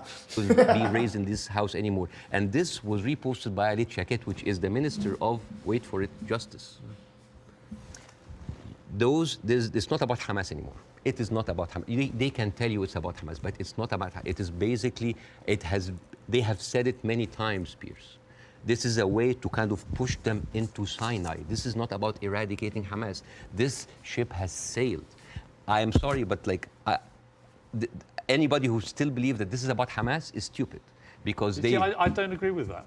really. No, because I think. But why they're? I tell you what I don't agree. There are like 100 people I think killed any in Gaza country, and any West Bank. country that suffered the kind of terror attack that Israel suffered, with the kind of death toll that occurred that day, 1,500 plus people, grandmothers, kids, young women being raped, kidnapped, beheaded, it's been reported, and so on. Well, you can raise an eyebrow. I mean, they found a young woman's skull. Right, But what about the somehow it had been but severed what about from- the babies that were beheaded? So you know what? I'm sorry. This pisses me off because I actually seen the other day that someone said that the Hamas people were being kind to the people in Israel. That they came in and took them as as prisoners and was being very kind to the Jew. I said, "Oh my God!"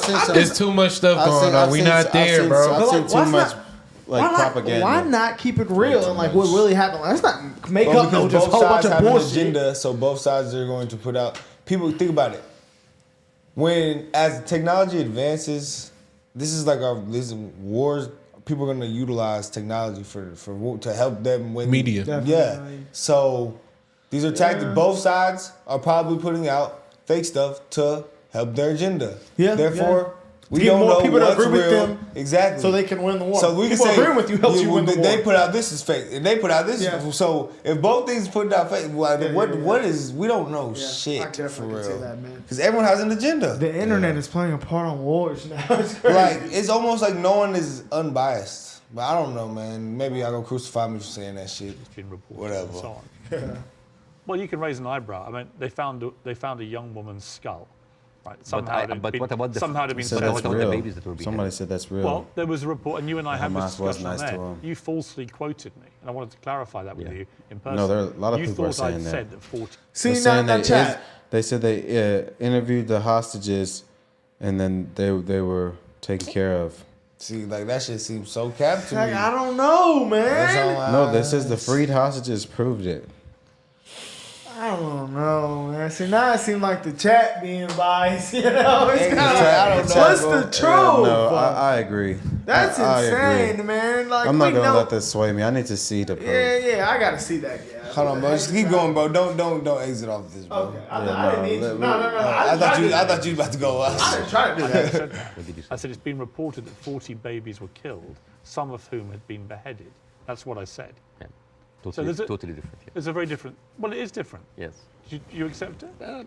English is a second language, so they're things different might, things. Of course, yes. Between Sure. saying 40 babies have been English beheaded is a second and language. What do they 40 speak in babies Egypt? have been reported to have been killed, Hebrew. including So where some are those who were beheaded beheaded. babies? A Well, Muslim. apparently Hebrews, journalists are Jewish, being I thought. shown utterly horrific Okay. footage. This comes to a very important question about credibility. Again, I'm not condoning what happened on October 7th, but I'm not a journalist. But as a journalist, wouldn't you take anything that an authority would say with a grain of salt? Yes. Especially if this authority have a long history of lying. And I'm just going to give a few examples. 1996, they bombed Kana. It's a refugee camp. They killed 106 people. Despite that they knew it's a refugee camp. They speak They said, Arabic. maybe it's a one-time off. 2006, they bombed Kana again. 2014, they killed 2 teenagers at a checkpoint. They denied, as usual, but say CNN was Farsi. there. So they said, we have to say it. 2018, they killed a medic, a Palestinian medic, and they fabricated a video showing that it's someone else, that he was a human shield. And then I they would say, Bassem, So isn't it crazy how everybody talks about public bombings being straight up terrorism? Yeah, Obama has over 20,000 bombings of public buildings, etc., and no one cares. What? Yeah, he has. He's insane. blowing shit up with drone strikes. Oh yeah. fabricated a video showing that it's someone else, that he was a human shield. And then I they would say, Bassem, can I just like finish yeah, but I that? do want to respond. And then 2010. They killed Ahmed Oraikat, denied it, then said it's okay, it's us. 2021, they bombed the media office in Hawass, it's not us, but no, I'm sorry. And then 11th May 2022, Shireen Abu Akleh, a reporter, your colleague, she's Palestinian, American citizen, she was shot in the head. And they provided forensic evidence and even a doctor's video that it was not them, it was Islamic Jihad. How can I expect to believe this regime, especially if the president of Israel comes down with this ridiculous thing? Have you seen that? No. He said, okay. This was reported by Sky News, and it was the funniest thing I saw in so much. This was something about Al Qaeda, but like the cheap edition. Mr. Herzog said, like Isaac Herzog, it's like, we have found evidence on one of the terrorists, a manual to create chemical bombs. And then he showed this, and he showed, and this is, so I just want to say, why would a foot soldier go into enemy with like a manual to chemical bombing? It's like, is that BYOB, bring your own beer, bomb? It's crazy. and what he like have like local ingredients to make, and then this is like, this is a manual of Al-Qaeda, of course, conveniently written Qaeda. And let me read it to you in Arabic because this is funny. النشرة الدولية المعنية بالتطوير الذاتي والمعرفي للمجاهدين, which basically say this is basically like a catalog for self-improvement for mujahideen. I didn't know that they have life coaches. So this, and you know what Sky News said? It's like, we cannot confirm or any of this, but we will show it anyway. So let me respond. So this is like this is a lying government. So let me respond. I do think the Israeli government has lied. All the time. Right? I do think The they've lied. American I'm not government gonna as well, dispute probably that. all I do governments. think they've been caught lying. I do think they've said things that turned out not to be true. I also think that 2 weeks ago, a hospital was bombed. That's great. And it was Who do you immediately... think did it? Well, I'm going to tell you what I think. Hamas immediately tell the world it was an Israeli airstrike and that 500 people were killed and that the hospital had been destroyed. And then as the next couple of days go by, the hospital is relatively undamaged. The car park was obliterated.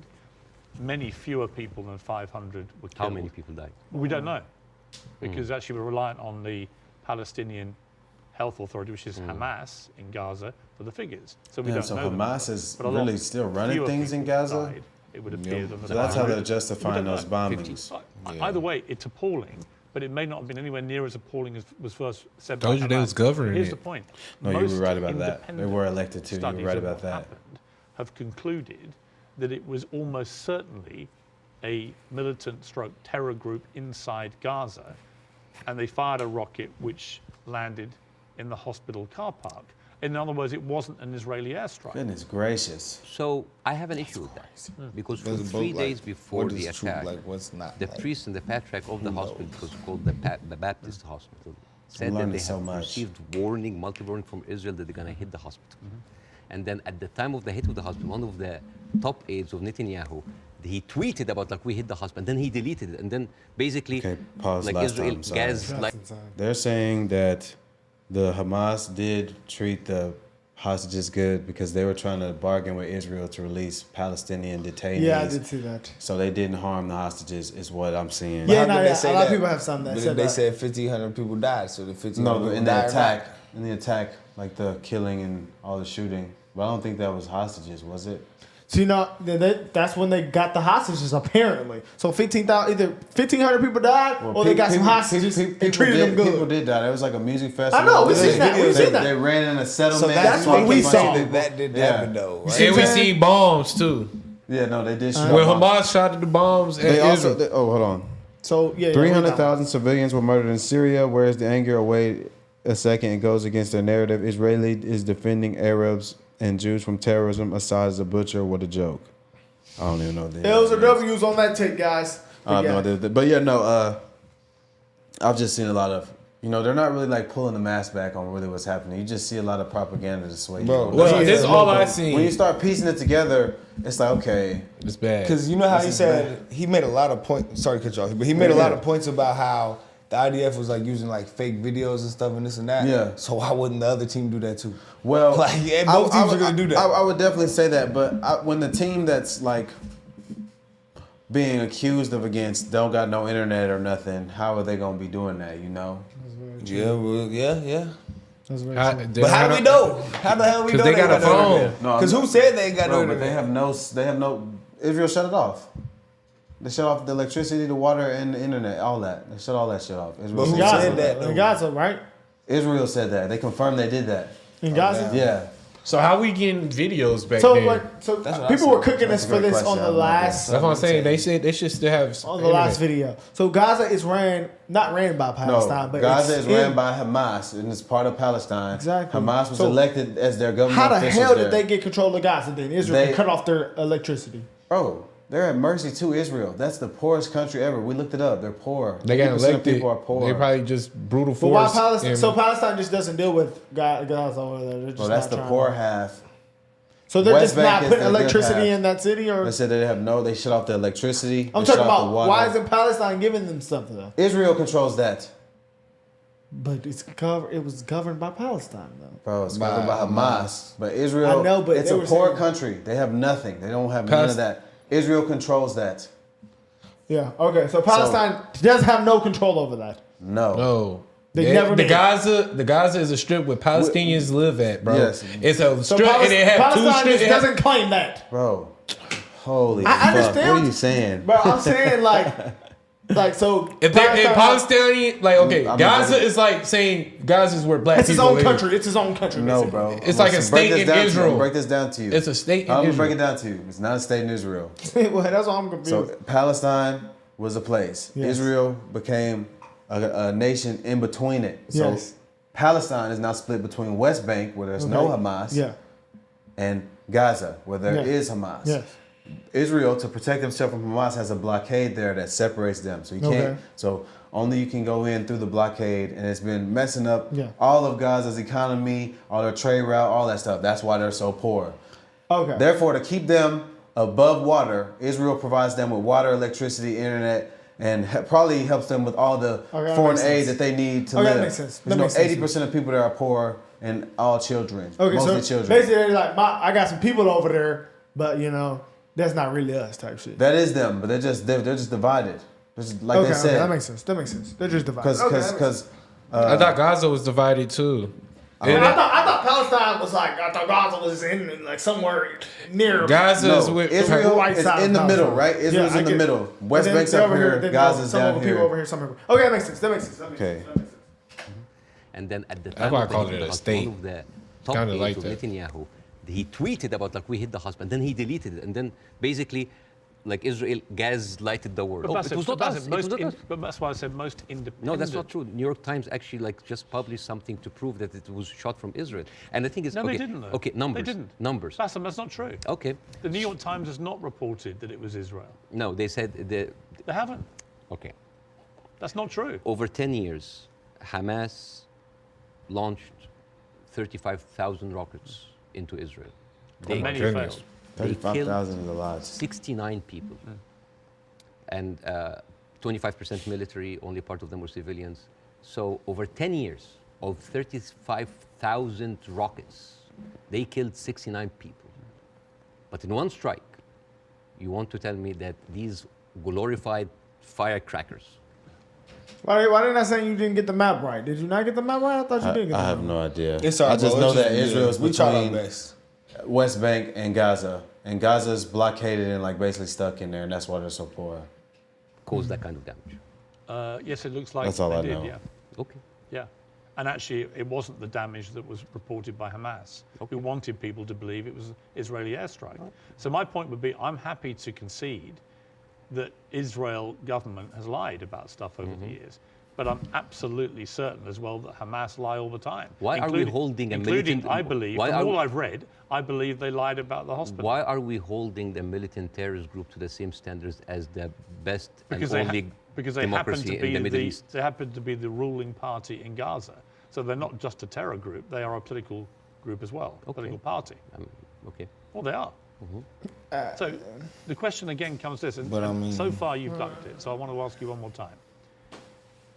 We can both agree that the scenes in Gaza right now are horrific, because I do feel that. But I don't know how else Israel Can I say can something real eradicate quick? Hamas. They gonna grill me for this. Right. But he just basically I might said, correct. right, you can't trust what Hamas is saying. 'Cause he said, why are you holding them to the same standard as a government Which group, I right? agree. Okay. So then if the information about all of this has came from Hamas, how could he trust what they're saying either? I mean, How can anyone trust what anybody's saying? That's what I'm trying to say. This is well, the That's all light I'm trying part to is say. Israel. That's West Bank. That's Gaza. That's what they're trying to blow up. That's how it sounded like you explained it. That's how I try to do it. I kind of pictured it like That's how it looked in boom, my brain. boom, boom. But I see why. Yeah, no, okay, Gaza is I a see the strip. map. It's tiny as hell, as I you see can the see. map. That's why everybody that's stuck there is poor. So the West Bank is West Bank is this big cream part. The big that's green part. There's no Palestine. Hamas. No. This whole thing used to be Palestine. The light part is now Israel. Yeah. That's Palestine and that's Palestine. That's it. Okay, I can see why I have some conflict. They right own now. 28%. Okay, I can They see offered why them there's 80. more conflict. They was like, nah.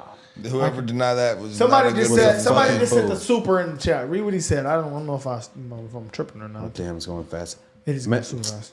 It disappeared. This nigga said Manny Pacquiao was afraid to fight Mike Alvarado. All right, buddy. Serious The situation way here. that they're currently trying to do it are horrific, because I do feel that. But I don't know how else Israel can eradicate Hamas than the way that they're currently trying to do it. Do you have an Wow, alternative? really? Well, again, we are locked in the same thing. What can we do now? But we don't look at what was happening over there. The best recruiter for Hamas is Israel. I mean, you have talked a lot about the horrible conditions in Gaza. Yeah. I mean, let's imagine like a little boy called Rami. He lives in Gaza. You know, he have a horrible life, but like, you know, it's not that bad. I know he has a cousin in the West Bank. He's living a good life. He wake up in the morning and he found out that he was kidnapped by 3 settlers. He was burned alive by kerosene and he was forced to drink the kerosene. His name was Muhammad Abu Khudaira. That settlers did that to him in 2016. So I thought, all right, you know what? I'm just going to leave. I'm going to find a way to go to Europe. His aunt is a published author and she won a prize in the Frankfurt Book Fair. His name is Adnaya Shtaleb. And now she was canceled because of what's happened, just because of her Palestinian. His other aunt in America, his name is Amawi. She is a speech therapist, and this is close to my heart because of my son. And she was fired because she did not want to sign for government contract that said that you cannot join BDS, which I don't understand. Why do people choosing to protest peacefully by not buying goods from a certain country? Why would the United States make that its own issue? So, and this guy, this Rami is being approached by like, oh, join Hamas, join us, let's go kill Israel. No, I don't want to kill. I'm going to live in Gaza. It's a life. But 97% of water is not good for human consumption. Half of the population are anemic. Even the is not being treated, and it goes into the shores of Israel. It's like, oh, those Palestinians. Which is horrendous. It's horrible. Yeah. So, and then he wakes up in the morning. He doesn't think about killing Jews the first thing in the morning. He thinks about being there at 5 o'clock at the first 50 people in the line for bread, because if he doesn't, he will miss the food for his family. And he goes back, and he finds a message saying that we are going to bomb your house. He comes back, he loses his whole family. Now, tell me, what is a proportionate response for that? I don't know. I don't know. You cannot create terrorism and then you. I don't know. You have. They have created this. I don't know is the answer. But Bassem, let me ask you this: Hamas will have known when they perpetrated what they did on October the 7th, what the scale of response was likely to be. how does that help the Palestinian people? I don't know. That they are supposed to serve. I don't know. The wheels are already set in motion. But it doesn't, does it? I do not, this is the thing. I feel sometimes that Hamas is with us in the room. What's that? Annotations destroyed. Snap! Whoa, hey! We have the fourth largest and strongest military power. No, The whole it's idea Internet about Explorer. Israel, it's like, oh my God. He said, a notation destroyed from within can never be rebuilt. For to be rebuilt, it would be to be rebuilt. The very thing destroyed, remove our politicians. I don't even know what that means. Some guy's commenting to me, read my comment. I don't know what comment he's talking about. It's going to be up there now. Yeah, I have no idea. Let's let it ride. Yeah. Who has the power in this equation?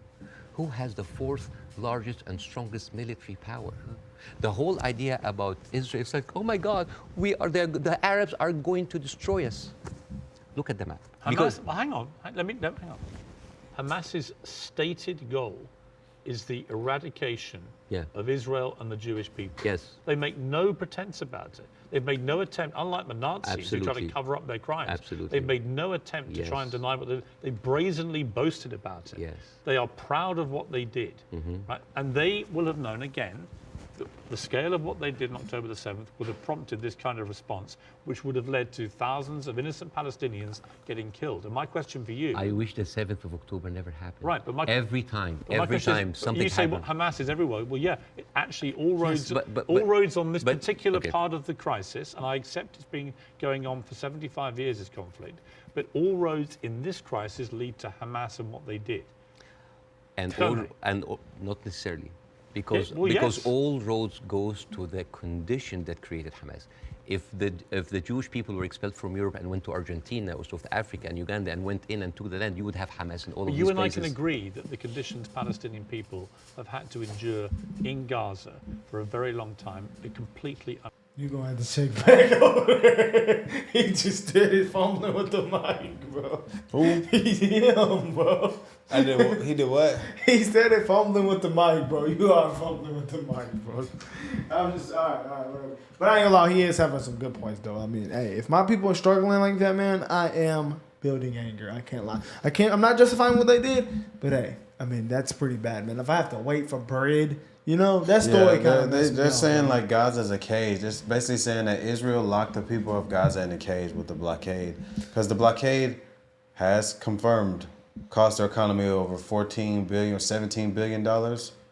That's why they're like, if the blockade wasn't there, they wouldn't be as poor as what. But how are they getting those guns in, bro? From the map, they said tunnels, I know, underground but from tunnels. The map, are they coming this way? They are on the water is it a water still, right too. here? I truly have no idea. They could be coming in from the water. I just know that I saw they get that stuff from underground tunnels and they're smuggling it in. And I've even seen somewhere where they're having makeshift weapons. Damn, bro, this just makes me feel privileged as hell, bro. Because some of them people that had just born into that situation, man. That's just That's majority of the people that live there are born into it. What is it like? Mostly children under the age of 15. Created Hamas. That's the scary stuff. If the Jewish people were expelled from Europe and went to Argentina or South Africa and Uganda and went in and took the land, you would have Hamas in all of these places. You and I can agree that the conditions Palestinian people have had to endure in Gaza for a very long time are completely unacceptable. I think it's completely unacceptable that Israel has wielded such control over the people of Gaza, working out who can come in and who can go out, turning on and off water and power on a whim, turning off the internet on and off at a whim, all that kind of stuff I can completely agree with. But given that I think we agree Hamas are a terror group. Okay, let's say... Let me finish my question. Given that we agree that Hamas is a terror organization who have a publicly stated position of annihilating not just Israel, but Jewish people, and as we saw on October the 7th, they mean it. If you are Israel, what do you do to get rid of those people who have shown the world that's exactly what they will actually do if they get the chance? You know what I would do? I would give the Palestinians what they deserve. Terrorism is a virus. Yes? It's a virus. I agree. If a patient with a flu came to you and you're a doctor, how can you treat that patient? How do you treat as a doctor? How do you do? Well, you're the doctor. You give them nutrition, fluids, and rest. So the immunity of the body gets rid of the virus on its own. If I receive that patient with a flu and I took a sledgehammer, it's like, why are you not getting better? Do you think that patient will get better? No. You are weakening him. You are making him worse. Israel did not just like weaken the body of That's a nice analogy. making them unable what's to the get rid solution here, of brother? hate. It's no and solution. radicalism. They You can't have get no solution. openly They lost boasted land. about helping and giving money to the same terrorist organization. So, I agree. You think reparations will I help? think Netanyahu I is don't know. I'm Hold on, I trying. was trying to hear what he said. openly bolstered about head of hate and radicalism. They have openly bolstered about helping and giving money to the same terrorist organization. So, I agree. I think Netanyahu is complicit in keeping Hamas in power because it suited him politically. yes, And I think you can't get away from that. yes. There's no question of that. But there's also no question that the Israeli government, led currently by him, has to stop Hamas from perpetrating another terror attack. And again, it comes down to this question. What do they do to get rid of Hamas if it's not what they're doing? I don't know. But like as an Israeli citizen listening to this, I don't how know. come That's that the end my of the prime answer, like minister I said. bragging about giving money The comment they're to the spanning right terrorist now group is that he crazy. using right now? What's the comment they're spending, bro? Let's stop. They're saying the funny part about Hamas, it was created in 2005 by Israel, and 50% of the population in Gaza is born after 2005, so they have nothing to do with Hamas, yet they're still dying. But is that a fact? That is a fact, yeah. The Israel made it. No, yeah. They said that. Netanyahu said he helped fund Oh, them. yeah. And it started out So as he like, messed it up bad.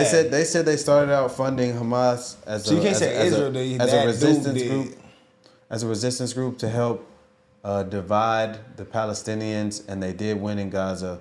And I guess a lot of the people who have elected them are now So- dead. And they turned to an So extremist West group. Bank and Gaza that's not part of. It's not part of Israel, but they provide energy and water to That's them. why I was messed up. So they're You not know? considered like a state under them or what? No. Because why are you providing a service if you're not with me? We as Americans in the UN don't see we don't like honor Palestine as a state under the UN or So a nation. they had to be something near under that country. So it's just Israel. They're not part of Israel, so they just out there. You see what I'm saying? Well, I mean, and they're in providing. obviously they got Middle guards over Eastern there, countries, so I in don't Middle know. Eastern countries, they do honor the existence of Palestine. They don't honor the existence of Israel. So I mean, it's flipped on both ways, bro.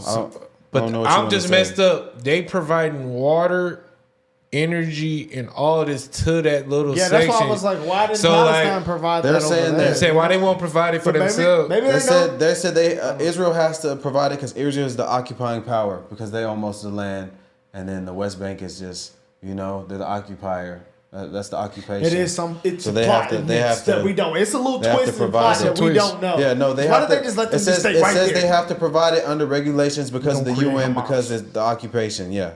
I'm leaning So toward. that's why they give them that. That's why they Israel can turn it on and off might because want to they create Hamas. provide it. Hey, look, I'm leaning toward Israel might want to create Hamas. Why would So you keep them in is that life little in the land? West Bank bad? Well, life in the West Bank, there's no Hamas, but there's still people dying. There's settlers dying. No, I'm saying before like the attacks and all that. Is life? I in mean, the it's West been Bank attacks bad? apparently. No, you they're know? just attacking in Gaza, but there No, has no, been read my book. retaliation in West Bank. Read what?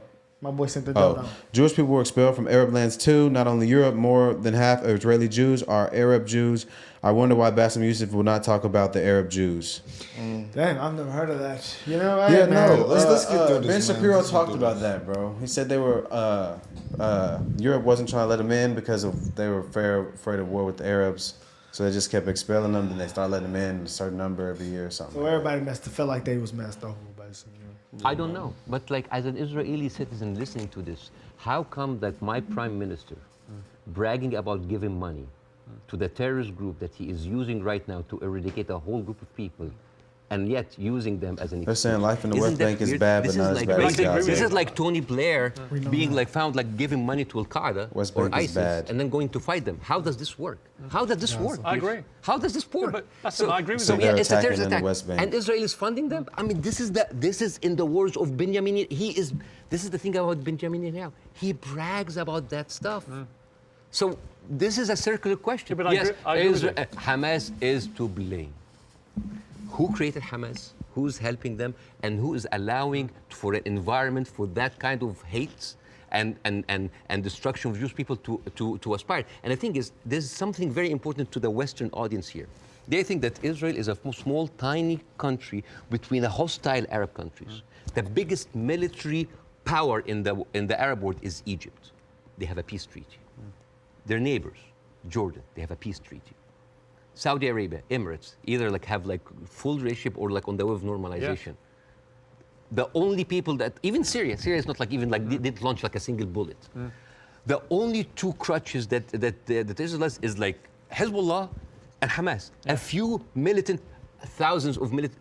Is that really formed an existential threat, especially if I know that over 13 years, only 69 Israelis were killed? I would say. Would that really wipe out Israel? Is Israel that weak? I think if you have two groups of people who are ideologically wedded to only 69 people died in 13 years as a state and as a populace, Before and you're the constantly attacks, firing rockets, as Hamas have done for over a decade now, then that cannot be acceptable. You have to stop that. Right? These are terrorists who've now shown on October the 7th their true colors. They don't just talk about wanting to kill all Jewish people. They are going to do it if they get the chance. So I don't believe Hamas can possibly stay in any position of authority in Gaza. I think that would be ruinous for not just the people of Gaza, but also for Israelis. So if you're going to get rid of them, which many people think on both sides is inevitable and should happen as a consequence of what they did, the big question is, how do you do that? And I don't know any other way other than the way Israel is currently doing. Hence my personal moral quandary about this. So if a terrorist takes over the Empire State, instead of taking him out, we bomb the whole Empire State? Well, that's the question, isn't it? Proportion. That is not even a question. Well, that was not even a question because that would be ridiculous. You talk about the normalization of the region. In my opinion. I mean, the theory that I'm most 1,500 casualties. Wall Street Journal. Most 1,500 casualties are from the IDF, not Hamas. Listen to Scott Ritter, American military expert. He knows a lot about the conflict. I don't even know what type of donation that is. People are saying W don't know. What currency is that? Yen. Oh, okay. 500 yen. Yuan. I mean, the theory that I most buy into, supported by recent, I think, Wall Street Journal reporting, that hundreds of Hamas terrorists had gone to Iran for training before this attack. It's obviously been very carefully organized, and so that is, I think, highly likely. But if you're Iran, and you're looking at all this normalization, and you're looking at Saudi Arabia being next, this is your worst nightmare. So a perfect time to commit an atrocity like this through your proxy of Hamas. Again, I'm not a political expert to know what is the background, but let me tell you. It's a likely theory. Is Hamas justified? Is all of the horrible conditions that Palestinians are living in, is that a justification for Hamas doing what they did in October 7th? Good. Do you think so? Of course not. Right. So we're agreed. No, of course. So let me ask you the question a different way. There is no justification what Israel is doing now. No Hamas, no terrorist attack justifies this. Well, because you have been there. No, but you have been there. You have stood against the Iraq war. Yes. And that is too much. Yeah, but here's the difference. You are killing a whole population. No, here's the difference. I didn't stand against them for that reason. I stood against the Iraq war because I did not believe we had seen evidence that Saddam Hussein had weapons of mass destruction. So we were fighting a war against a country and a despotic leader which had nothing to do with 9/11, as they were trying to claim. It was actually a lie perpetrated on the world, and the consequences were disastrous. 1 million people died. I mean, over 150 British troops died. My brother served in Iraq and could have been one of them. You know, the whole thing was a fiasco, a deadly fiasco. It led to the rise of ISIS and all the hell that came with that. So, you know, Mr. Headmaster, you about to get muted. Why? No, it's not even that. Why is that your name first? And yeah, brother, DM us right now again. DM us right now. We're gonna try to get to you. He said he trying to explain. He in the West Bank right now. Yes, absolutely. I fought that campaign against that war, and I wish I'd been successful. But the singular difference here is no one is disputing, least of all the Hamas themselves, that they perpetrated this attack. And I believe Israel has a fundamental right and a duty to defend its people from them doing it again. So if we can agree on that as a principle of a country that's had that kind of attack and how you deal with it, the question then becomes, how do you eradicate the people who did it? And I just think, given the intense nature of the way the population exists in Gaza, very, very large numbers of people in confined places, and that is in itself unacceptable, and I would agree with you about all of that, and that has to be fixed longer term. But actually, if Hamas are everywhere there amongst these people, I just don't see any alternative to what they're doing. And I'm very happy to consider one.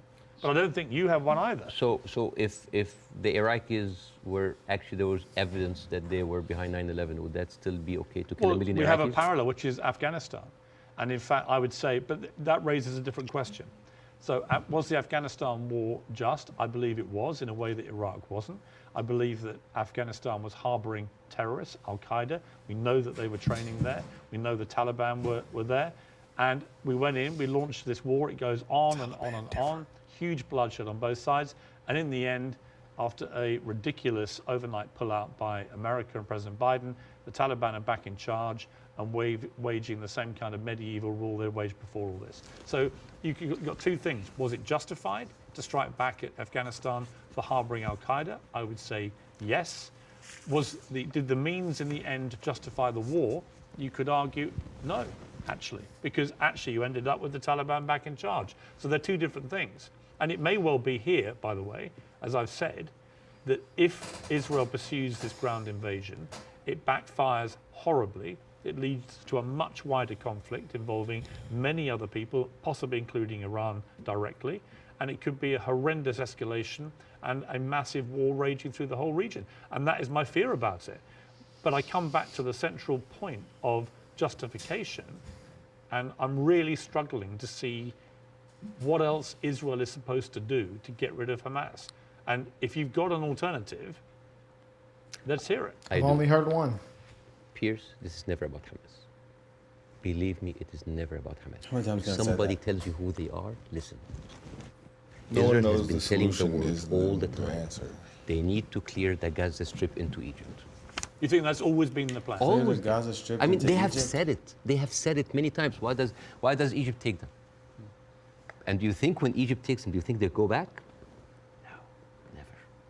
And then when they're done with Gaza, they will go back to the West Bank. They will kind of like build the settlements around them, and then until they push them into Jordan, because that is the plan. They have talked, not just Benjamin Netanyahu. So they're trying to drive them out of there, is what he's saying. It is Yeah, one that's state, and it's what he's been for saying. I don't think he believes in a two-state solution. Nobody believes in a two-state solution. It is one state. But nor do Hamas, obviously. And they're the ruling authority in Gaza. Bro, They- how many times are you going to keep saying that?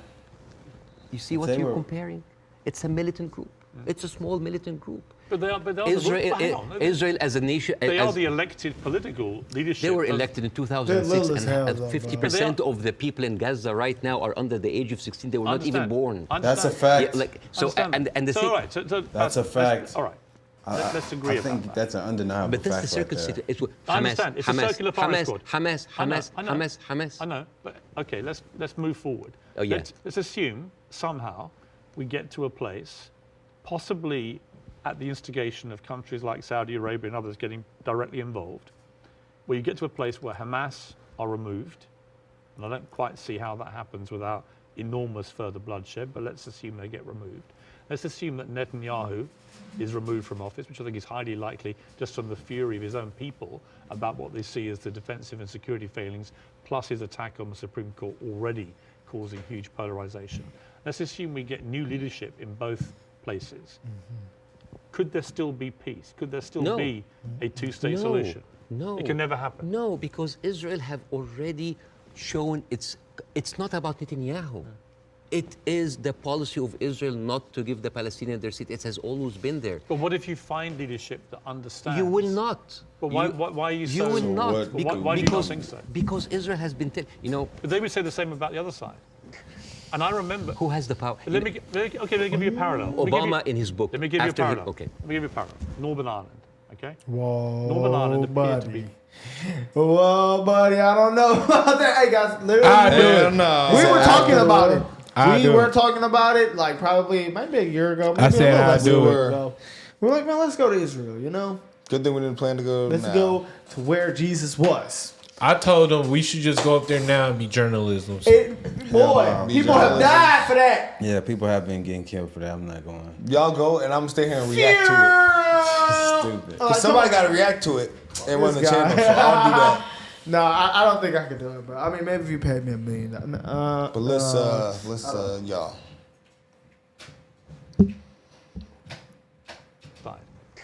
And I The remember boys went to who has the Russia. power? Let me give you a parallel. Let me give you- Obama in his book. Let me give you a after he- parallel. okay. Let me give you a parallel. Northern Ireland, okay?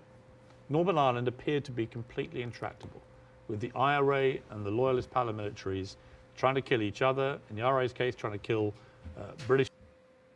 America gave Palestine $100 million for charity, yet they are committing terrorism on the streets in America and shutting down our roads.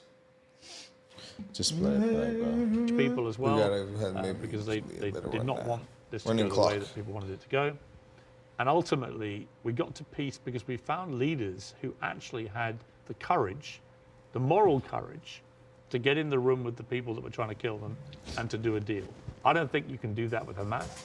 They're on a different scale to go to the IRA.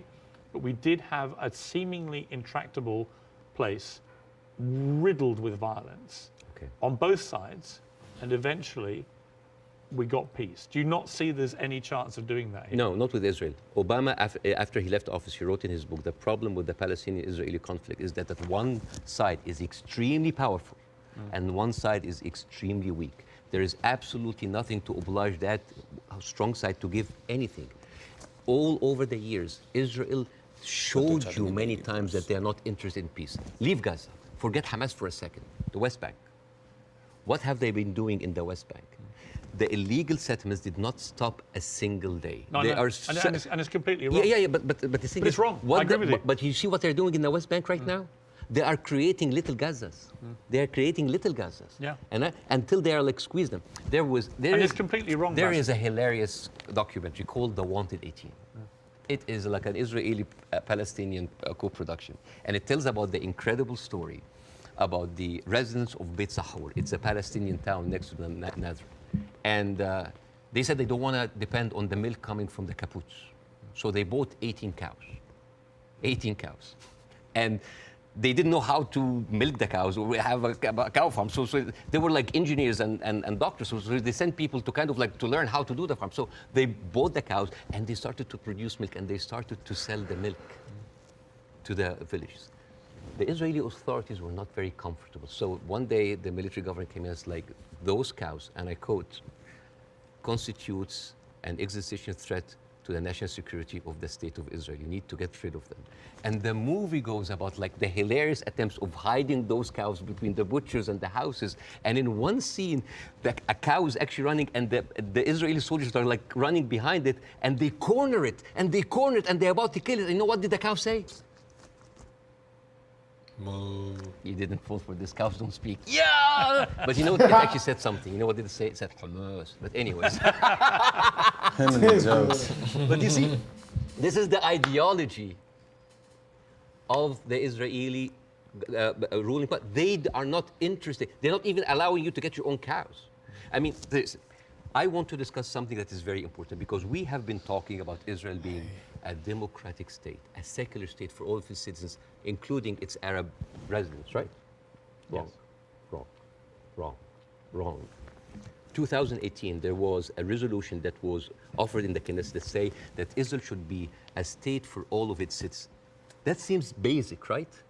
That resolution was not even allowed to be discussed. It's like, wait, why? And the rebuttal was, Israel being the state of all of its citizens would threaten the character of the Jewish state. There is, I have a friend of mine, his name is Andrew. He's Palestinian Christian, they do exist. And his family comes from a town called Tarshiha. As many Palestinian towns, these would like, you know, had another Israeli town called Kafar Vradim. It is a left-leaning town. They voted against Netanyahu by 70%. And they announced an auction to sell houses. And then they noticed that most of the applicants were Palestinians. They canceled the auction. Why? Because in each Jewish town, there is something called admission committee that can decide who can live in this town. Sounds like Jim Crow for me. And then they canceled. And you know what they say in the reason? They say, Kafar Vradim welcomes all citizens of Israel, despite the race, gender, or color.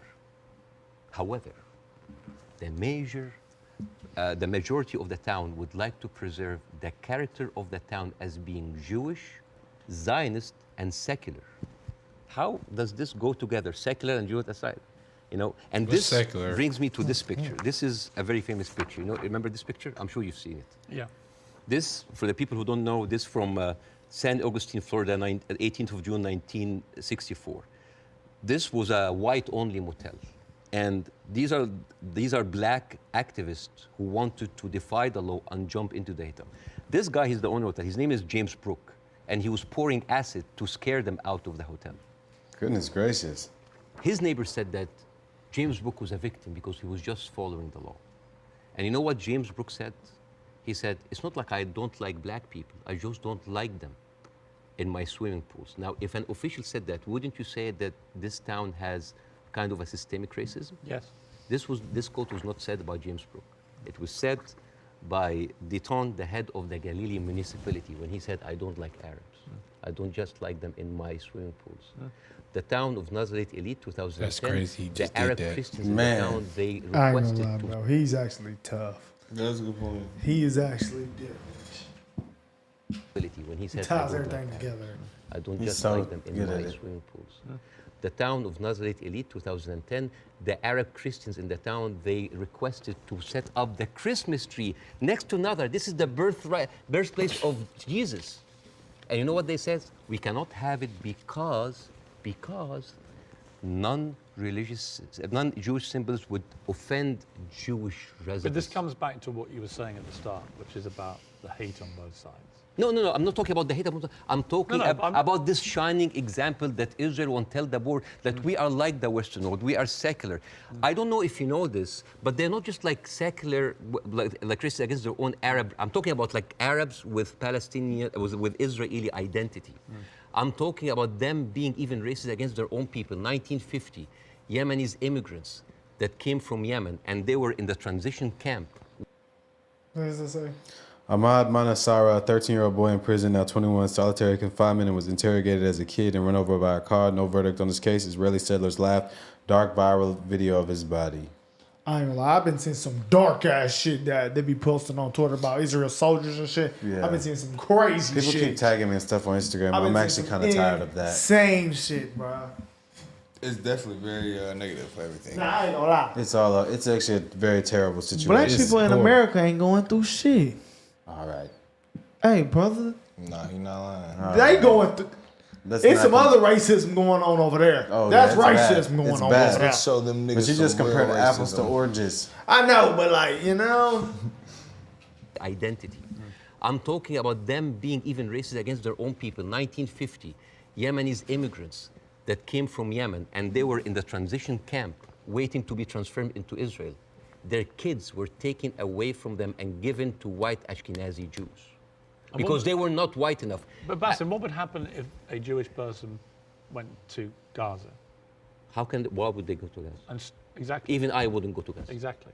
That's my point. Yeah, So- it's a dystopia. Who would? But like, but I'm just. So it's wondering- not just this, you're But- raising points about Israel, making out that somehow they're as bad or worse. No. But what's going on no, there? But Hamas has no. ruled over yes, the Palestinians in the you know most what? oppressive way imaginable. too. Absolutely, but you know what? Hamas never claimed that they are the only democracy in the region. They never claimed that they are secular. They never said that they adopt Western tradition. And I they wanna- definitely, Okay. they did not use that lie in order to carpet bomb a whole country. Okay. Now here, I Let me- want to I say wanna read one you a example, quote. and I'm going to leave you. All right. Israel, you think that Israel will like, by the way, the whole thing about the Yemeni children, you can find it in New York Times. It's called like the lost children of Israel, the forgotten. But even when Ethiopian people were immigrated to Israel, Ethiopian Jews, women then report, 2013, that is not like 50 years ago. They reported that they were given against their consent and without their knowledge contraceptive shots so they wouldn't reproduce because they are Jews, the wrong Christians, color. Muslims lived in Palestine in peace for hundreds of years before the current Zionist occupation as well.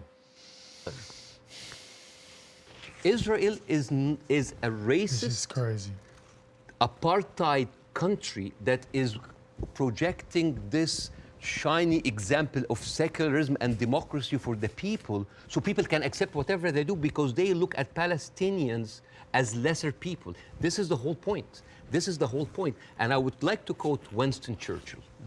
America. He had a code that say, I don't believe that we have made a great wrong to the Red Indians of America or the black people of Australia because they were replaced by a higher race, a stronger race, a more world wisely They going race. crazy. What my boy said. U.S. House just approved $14 billion for Israel and U.S. military aid. While look at Americans dying in the streets, humanity has failed humanity. Free Palestine. Yeah. That's good. Yeah. This is why Queen vouch for that Rania is one. criticizing the West. This is why we here said, like, where are your values? Because this is the crux of the problem. It's not Hamas. It's not Palestine. It is people looking at us as lesser human beings. Bassem, I don't dispute the characterization that a lot of the Israel administration look upon Palestinians as lesser people. Otherwise, they wouldn't. They even look at the Ethiopian Jews and Yemeni Jews like less. I wouldn't dispute that. I want to quote you to end this. No, why would you end this? Don't end this. We'll be talking for 2 hours. Why not? At some point, we're we have to having end an this. amazing We time. can do another interview. Well, this one goes good. I think this is a neat way Piers to and end. Hurden. He said, I actually believe there is a middle ground between everybody and they can meet. I direct my criticism for the extreme of each one of them. That was you, Bassem Youssef. I agree with that. But I don't share your view there can never be peace in this region. I think there can't be with the current leadership structures in both countries, or both places. But I definitely think you've got to be optimistic about peace. You just need to find people I that hope can so. forge it. I hope so, but There can never be no peace. Don't say that, buddy. I refuse to come I'm on being on a your realistic show man. when your producer first called me for the first interview because I was scared. I was afraid. For me, that was a career suicide. Because I'm talking. This is even important because you are someone who's always talked about like against cancel culture, about like speaking your mind out, speaking your mind out. I left Egypt and I came to America, the land of the free, the home of the brave. But I didn't know that there was a fine print said that you cannot speak about Israel. I have issue with that. Israel is a foreign country. My boy is They're going. allies. Hey, Good. hey, We give them Speak a- about I ain't gonna lie, he going crazy. He just want us to read what he got to say. What else did he say? Pierce, I can read it. Pierce is okay. You want to read Piers it? is capping the UN. Fact check Hamas run health ministry death totals and have done so far for decades. In fact, the UN states that their numbers are more accurate than their own. Miss Garth Brooks. Somebody said, "Can we go back to rap reactions?" people- Hold on, Miss Garth Brooks. Mr. G Brooks. Mr. G Brooks. Did he just He send a said- $200 Yes, he donation? sent a $200 donation. Okay. He said- Buddy, we'll send you a personal reaction, buddy. Yeah. I think we actually have a Tupac hit 'em up reaction in the vault somewhere, if I can find it. And I'm going to send it to your phone personally. You going to get that link really soon, lady. We appreciate that donation. Let's keep That's going. definitely a man. Oh, my bad. Mr. G Brooks. I didn't know your pronouns. Mr. You cannot speak about Israel. They, them. I have issue with that. Israel is a foreign country. They're allies. Good. But you we give can them speak a, about Israel. How many people lost their jobs? Even Bella Hadid. Bella Hadid, by the way, She hasn't lost her job. No, but she's talked about death threats. She's talking about like being silenced. Sure. By the way, Bella Hadid she's Palestinian. And you know who else? Gigi Hadid, sisters. I love the Hadith. They are with us. Yeah. Anyway, I so know them both. They're very nice. yeah, but the thing is, if you are that high and you cannot speak about it, and it's not about it's Well, you like can. You just have to have... You can. I mean, I've spoken out about these issues, and you get shot at, not literally, but metaphorically, all day long on social media. But that shouldn't stop people from doing it. I'm just like wondering, as an American, You do? as an American, yeah. But like, I'm doing now because like the first interview went well. Right. I'm doing that because I want people to see that He's you so can real. really speak up and not just get canceled, but get rewarded. My career is going fine. Yeah. It's great because I want people to have the courage. There should be no limits. I agree with I'm that. kind of like so confused as an American citizen why every American presidential candidate have to go and kiss the hand and bend the knees to AIPAC. This is a lobby that works for a foreign country interest. Why don't we have like a lobby for Saudi Arabia? At least they're giving us more But money. you know the great thing? You can say that here. Yes, You couldn't say it in Egypt. That's why you're living here. yes. But again, a lot of people feel the burn, the heat But whenever they come But if I down. was an American, I'd be going, oh, all right, Bassem, All right, well, take the criticism because you can do that in this country. And I'm happy. When you criticize the government in your own country, Yeah. they drove you out. Yes, and that's why I came to America, to play the white man's game, to actually to pass this acquired white privilege to my children. But the problem it's not just a country of white people. But here's the problem. And the white man's game, the game in America is not a white man's game. It's a game that actually has a democracy and believes in freedom But there of are speech. dog whistles All everywhere. right, buddy. Who say, okay, every year the Israel army and settlers assault Muslims who pray in Jerusalem during the holy month of Ramadan in the West Bank, including women.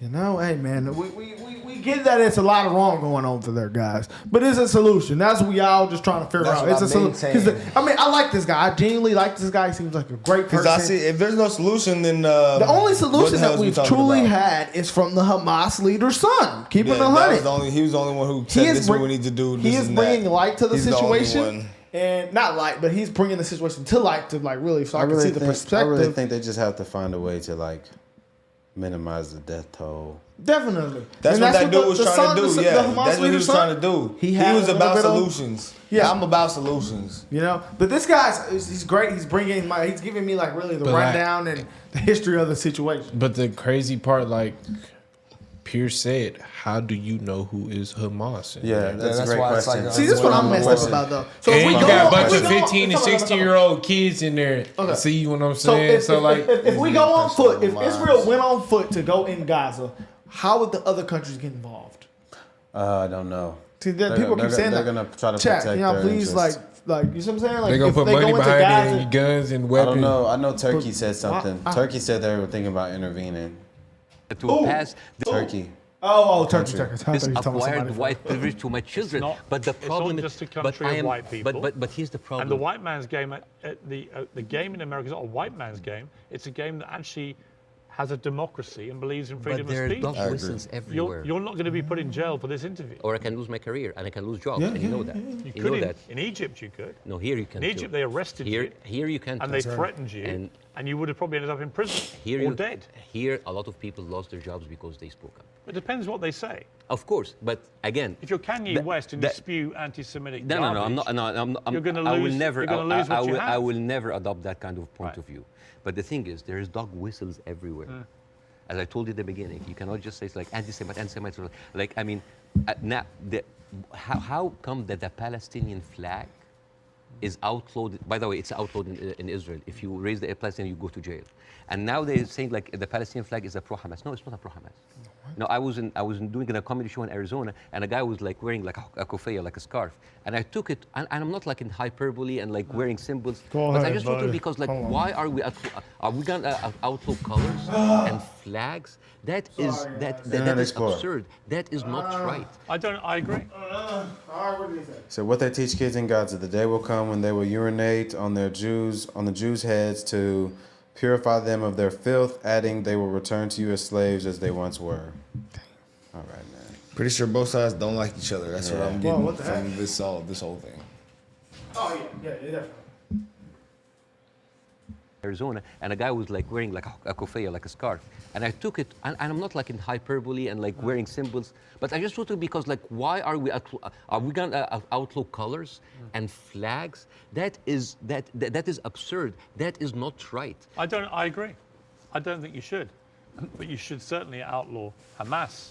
They're already outlawed. I mean, I'm not supporting them. They're a terror group. Okay. But the people with the power, the people who supposedly have the. And you should, by the way, I will say this, you should be able to criticize the Israeli government without being accused of being anti-Semitic. But I have in this interview repeatedly, and I'm not anti-Semitic. I just have a problem with all of what the Israeli government's been doing. And I have a problem with how any criticism to Israel by some circles here are considered anti-Semitic. What did he say? Like we got another donation, man. Is this that same guy? This is very serious chatter that Hezbollah, a large Lebanese militia with 130,000 modern missiles, rockets, will join the war tomorrow. They have a press conference of 100,000 plus soldiers.